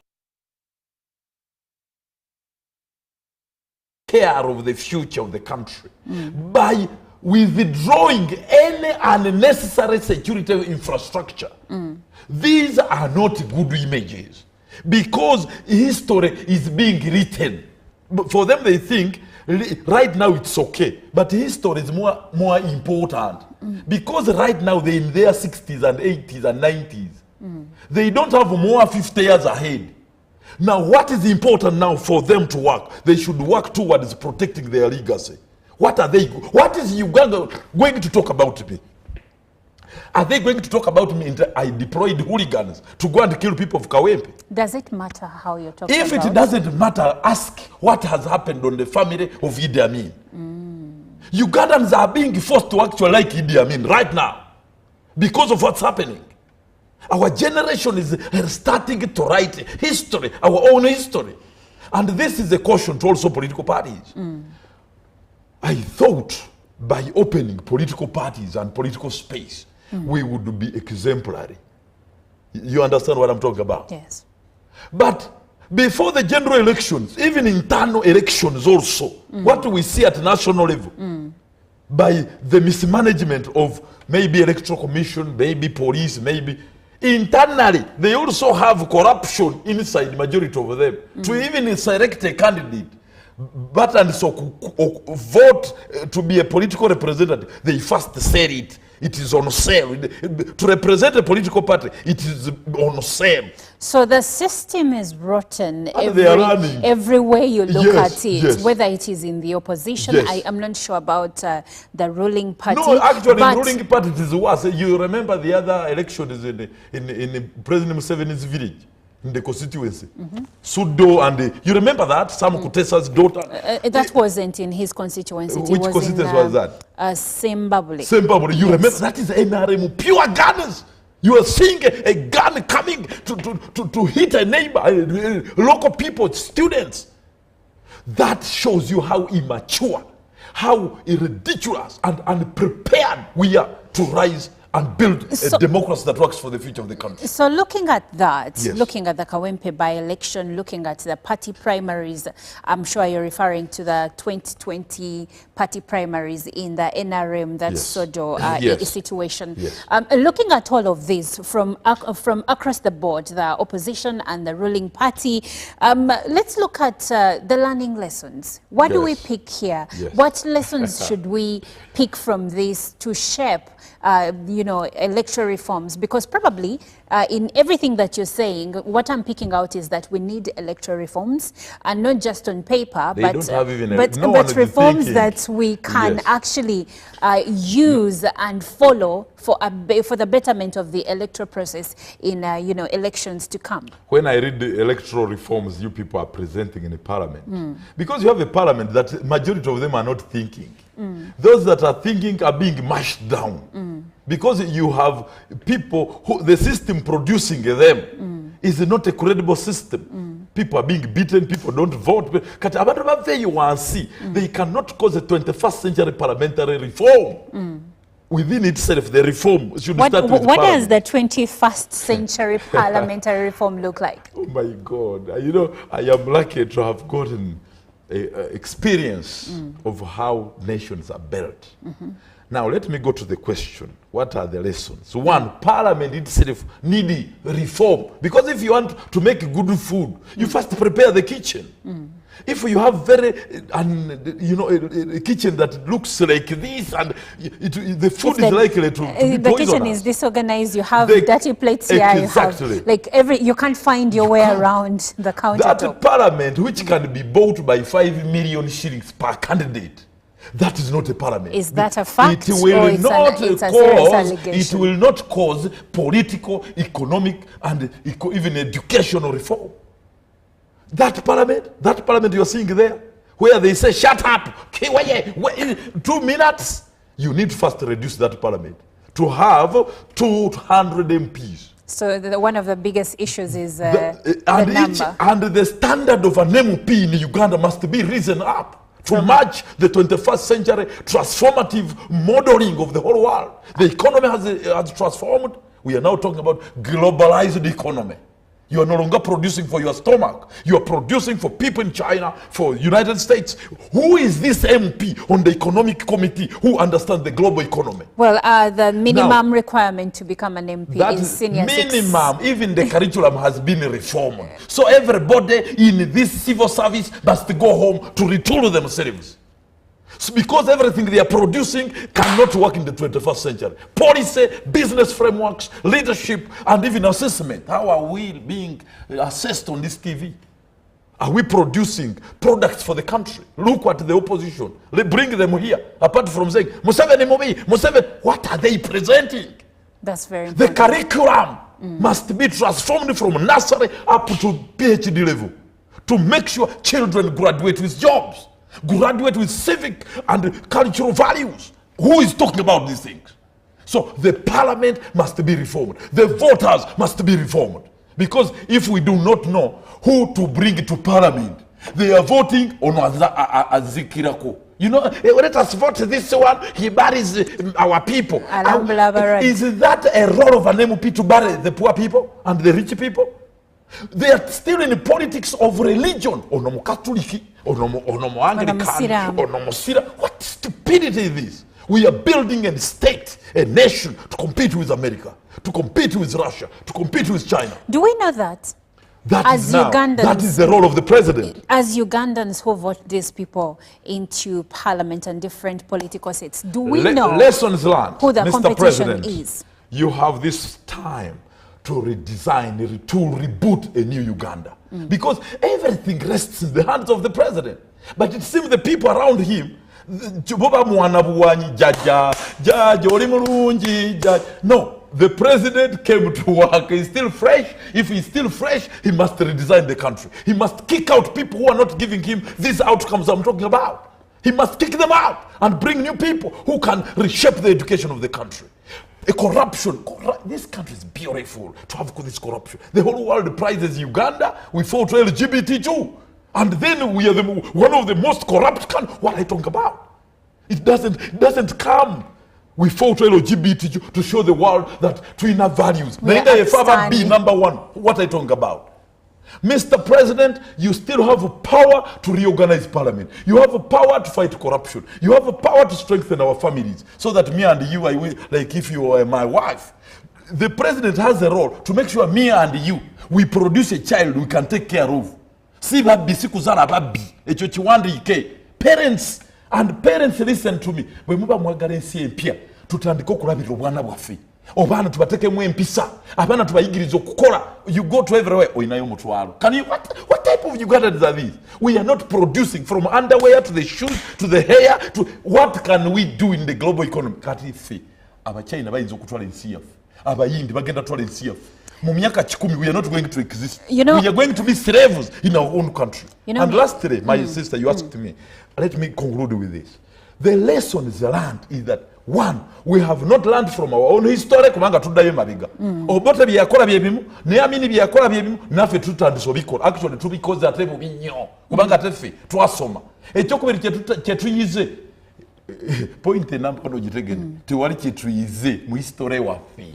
We've learned nothing from our and history. Forget nothing. It means we are just growing in size of population, but disorganized, but in conflict and in poverty. So basically we are feeding on junk food. We are dead. We are a dead population. Say it on this national TV. We are a dead population. If to justify that as a scholar, you cannot justify 6 years of your independence. And more than, say, 80% of your things you are using in the country are all imported. It means you are a dead population. If you can hold the elections, and the elections, after 40 years, you are having military beating people, and you political parties, you also look at your manifestos.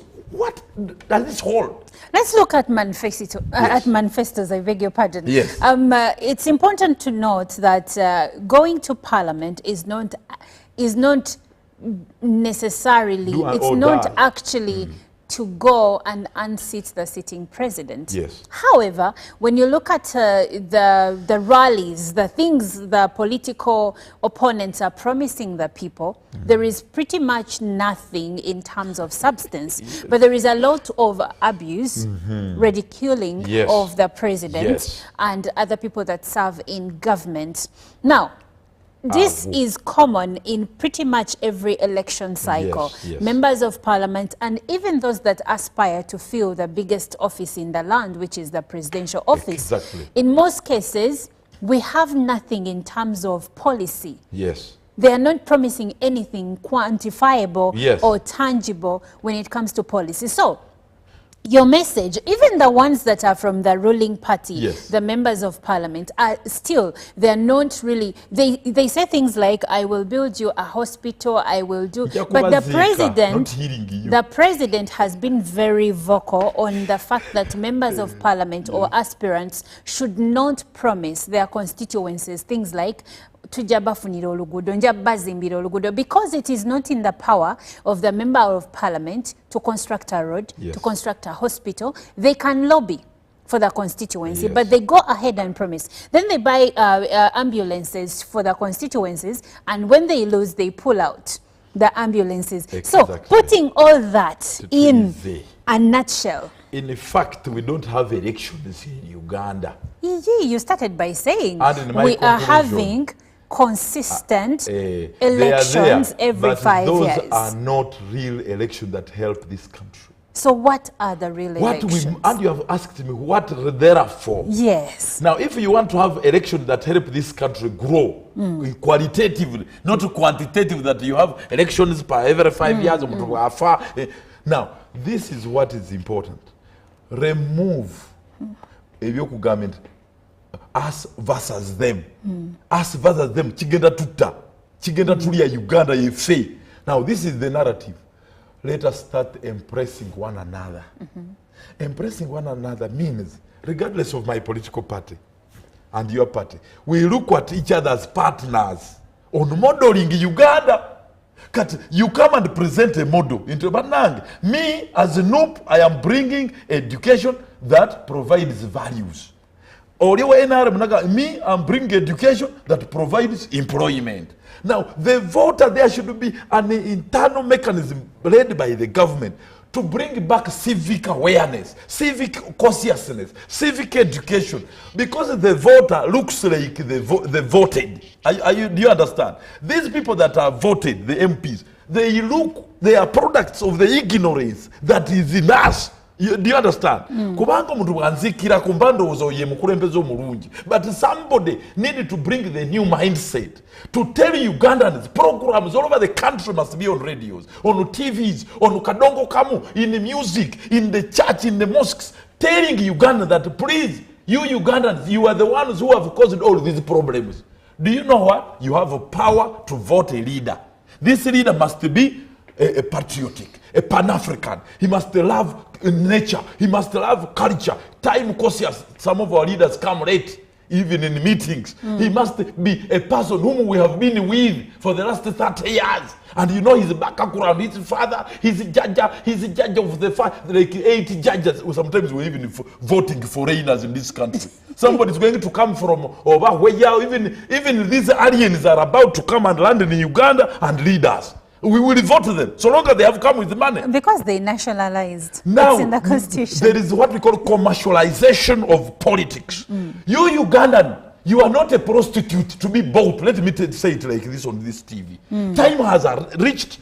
Omuntu yenna kuwa sente mugambe nze sigenda kulonda ne sente zo. Kubanga ze change agala these roads. Look at the potholes, swimming in potholes in Kampala. I thank you, Mr. President, and the Ministry of the KCCA. After talking heavy on this TV, they have started now repairing the roads. We don't have a capital city. Mr. Kambura, your parting remarks. My parting remarks are not good. I am simply saying we don't have a capital city. We don't have politics that heals, that bridges peace, unity, politics that unites. Religion is also a part of that context. We must have politics that works for all people, religions that work for people, culture.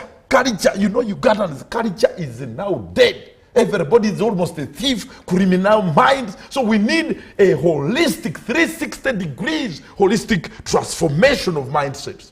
But also these ministries are not helping the president. The president needed to holistically also transform them to deliver public services. The electoral commission need to be holistically be transformed, and they need resources, not now the other electoral commission that works for a candidate. Military, get out of our elections. Get out. Police, get out. Thank you for the peace of the country. Please let us love our country. God bless each one of you. I have spoken, hurting most of you, but what I have spoken is not all about getting a vote from you, but love your neighbor, regardless of their religious differences, regardless of different tribes and political parties. We remain one family, one Ugandan family, and the future is bright if we are united, because unity is the power for this country. All right. Thank you so much, Mr. Milton Kambura. Mr. Milton Kambura is a political analyst and very passionate at that. He has highlighted many things that need to be changed, but also given credit where it is due regarding some of the efforts that the government has put in place to ensure that we have elections in this country. Now, Phillips from Karamoja says, good morning. Thank you for the show. I watched a nasty scene in the Kawempe by-election campaign. Uganda has lost trust in the leadership identification. Getting leaders on meritocracy has been hung up for another generation, if possible, to revive. And Morris says this political analysis, brother, is true. Nowadays, Ugandans can't even start a business and run for a year. Let him open to the president. Let him talk to the president on and Mama on the education system and overtaxation of Ugandans. And lastly, Lubogo Benjamin shows that this is showing us the best image of what is taking place in Kawempe North constituency, as people are beaten like animals, but some unknown by unknown gunmen. Thank you so much for your views. And as we close, my parting remark is, as Ugandans, we are a reflection of the leaders that we choose. If elections are marred by violence and intimidation and military presence, what does that say about our democracy? It is something for us to think about, and this is where this conversation ends. But the show does continue, because Good Morning Uganda sports updates are on next. Thank you so much, It has Mr. been a pleasure. Kambura. Thank you so much. It's been great. Yes. Stick around. We are continuing with Good Morning Uganda.